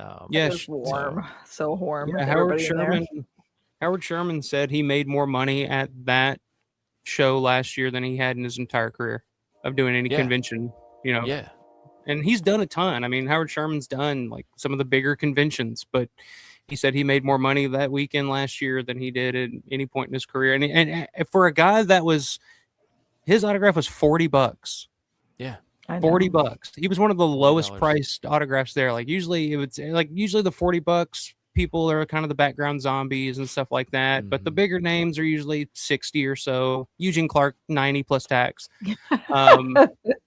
But for a guy that was like charging as little as he was to, make as much money as he did, I mean, that just kind of goes to show. So yeah, this is going to be fucking packed. But so if there is another, I know they haven't announced anything, but if there is another one in October, do you think you would do another tour? Since that would pretty much be it. Well, from what I hear, the reunion that they're planning on doing I wouldn't be interested in, so I'm probably not going to go to that one. Really? That gives you a clue. What's it for? Check out last week's stream. There was a movie I talked about that. One of the ones you hated? No, not I hate it. I just don't love it. So if that gives you any clue. Was it one of the ones that I took to bed and sent you the picture? Not that it was a picture of me. Well, fully clothed, people, fully clothed. Let me say it. Yeah, I think it was. But yeah. Was it Reanimator? Because you really, because Matt went to sleep before he heard that you were shitting on a Reanimator. You would go anyway. I would, yeah. I mean, obviously, I'll go. Even if the theme was fucking blood-sucking Pharaohs from Pittsburgh, you would still go to Living Dead Weekend. I know you would. Well, yeah, that would be my chance to meet Dean Shitter or yeah. So. Oh, I was right. There you go. So see, there's the scoop. There you go. Then I have to buy Reanimator shirts. God damn it! Except I have shirts. Yeah. So I mean, I would do a tour in October too. I think I will do a tour until the tours are done because it's just why not? At this point, it's like we know that there's a finite time that we're gonna do this shit. So get back there and see the engine room and the stairwell and all that stuff, and just do it, man. I actually have a couple Reanimator goodies. When I used to work at the video store in high school, Reanimator came out on video. And I have a couple little promo thingies that they had given out because the store guy never wanted to keep anything. So I got posters, standees. For a while I had a raw deal, Schwarzenegger raw deal standee that I had taken the back off because it's too big. So I just put the full front part on my door when I was in high school, basically. And awesome. it was really cool. So I had all these cool things, and I just remembered I have it in a box somewhere some weird little props from the Reanimator promo. I don't remember what's even in them, but I have some weird shit like that from those days. It's kind of fun. Yeah, that's cool. Yeah, might have to dig those out. Might have to dig them out. It's in some storage. I don't know. I'm even gonna try. Maybe by October, but not anytime soon. All right, Michelle. You got anything you want to promote, or you do anything else? Working. What else is new? Yeah. I Promote don't your do anything local else but medical work. Come on facility. now. That's Well, right. guys, we'll be like you said, about 8 weeks away. We'll be in person talking about blood-sucking pharaohs in Pittsburgh. So I look forward to that. Next weekend, I'm going to have the man himself, Mr. Grande, John Grande from Grande's Graveyard. We'll be talking about doing something kind of fun. The NFL draft is taking place in Pittsburgh next weekend. So I thought, it's kind of a fun idea. What if I were to do the ultimate Romero zombie survival draft? So me and Grande and maybe others, if anybody else is interested in joining in on that, doing a zombie survival draft where we draft various characters from the Romero universe to build our ultimate zombie survival squad. So let's say, I got the first pick. I'll take Peter. That sounds like awesome. Grande could take Sarah. And then maybe my second pick, I would take, Ben from Night of the Living Dead. So I got Peter and Ben on my team. Who's going to survive the longest? Something fun, something interactive. I think it'd be cool, and it sounds like something fun. I'd look forward to doing with Grande. And like I said, anybody else wants to join, we can have a full on snake draft because I've already compiled a list of all the characters that we could choose from. So I think that's the plan for next weekend. The ultimate Romero zombie survival squad draft. I was like, I gotta incorporate the draft somehow because it's in Pittsburgh, and it's like that sounds kind of like a fun idea. And then after we get our teams picked, we'll let the chat vote on who picked the best team and who's going to survive the longest, and whoever wins will win a free copy of Bloodsucking Pharaohs in Pittsburgh on VHS. So, all right. Well, I'm not playing. Appreciate it. Sign me up, baby. Just kidding. Although I did see on eBay recently, I did see a copy of the Bloodsucking Pharaohs in Pittsburgh on VHS for like $15, and I thought about buying it, but I thought it was interesting that it was actually released by Paramount Pictures. It was like a Paramount release, so wow. I was like, well, that's interesting. So maybe this movie had more legs than I thought. But Steven says, an interesting experience to say the least. Good night, everyone, and never listen to Alpha when it comes to P. Diddy Zeppelin atrocity. I mean, I don't go back to it often, but I'm just, I was going to say, if you bought that VHS thing at that low of a price, you could do what they do in Red Letter Media when the movie fails the best of the worst, and they destroy it on camera. So, I don't think Michelle would ever talk to me again if I ever did that. Oh, well, I would just dramatic. Be like, yeah. I wouldn't do that to hold you. it I wouldn't against do that to you. Michelle. But then you watch me smash like midnight right after it. Just no. Oh, that's okay. Just don't. Just don't fuck with Lightning Over Braddock or Effects. Oh, I would never do that. Any of the good ones, I love Tony. But all right, guys. Thanks again for hanging out tonight and watching this movie with me and helping me get through it all the way, finally.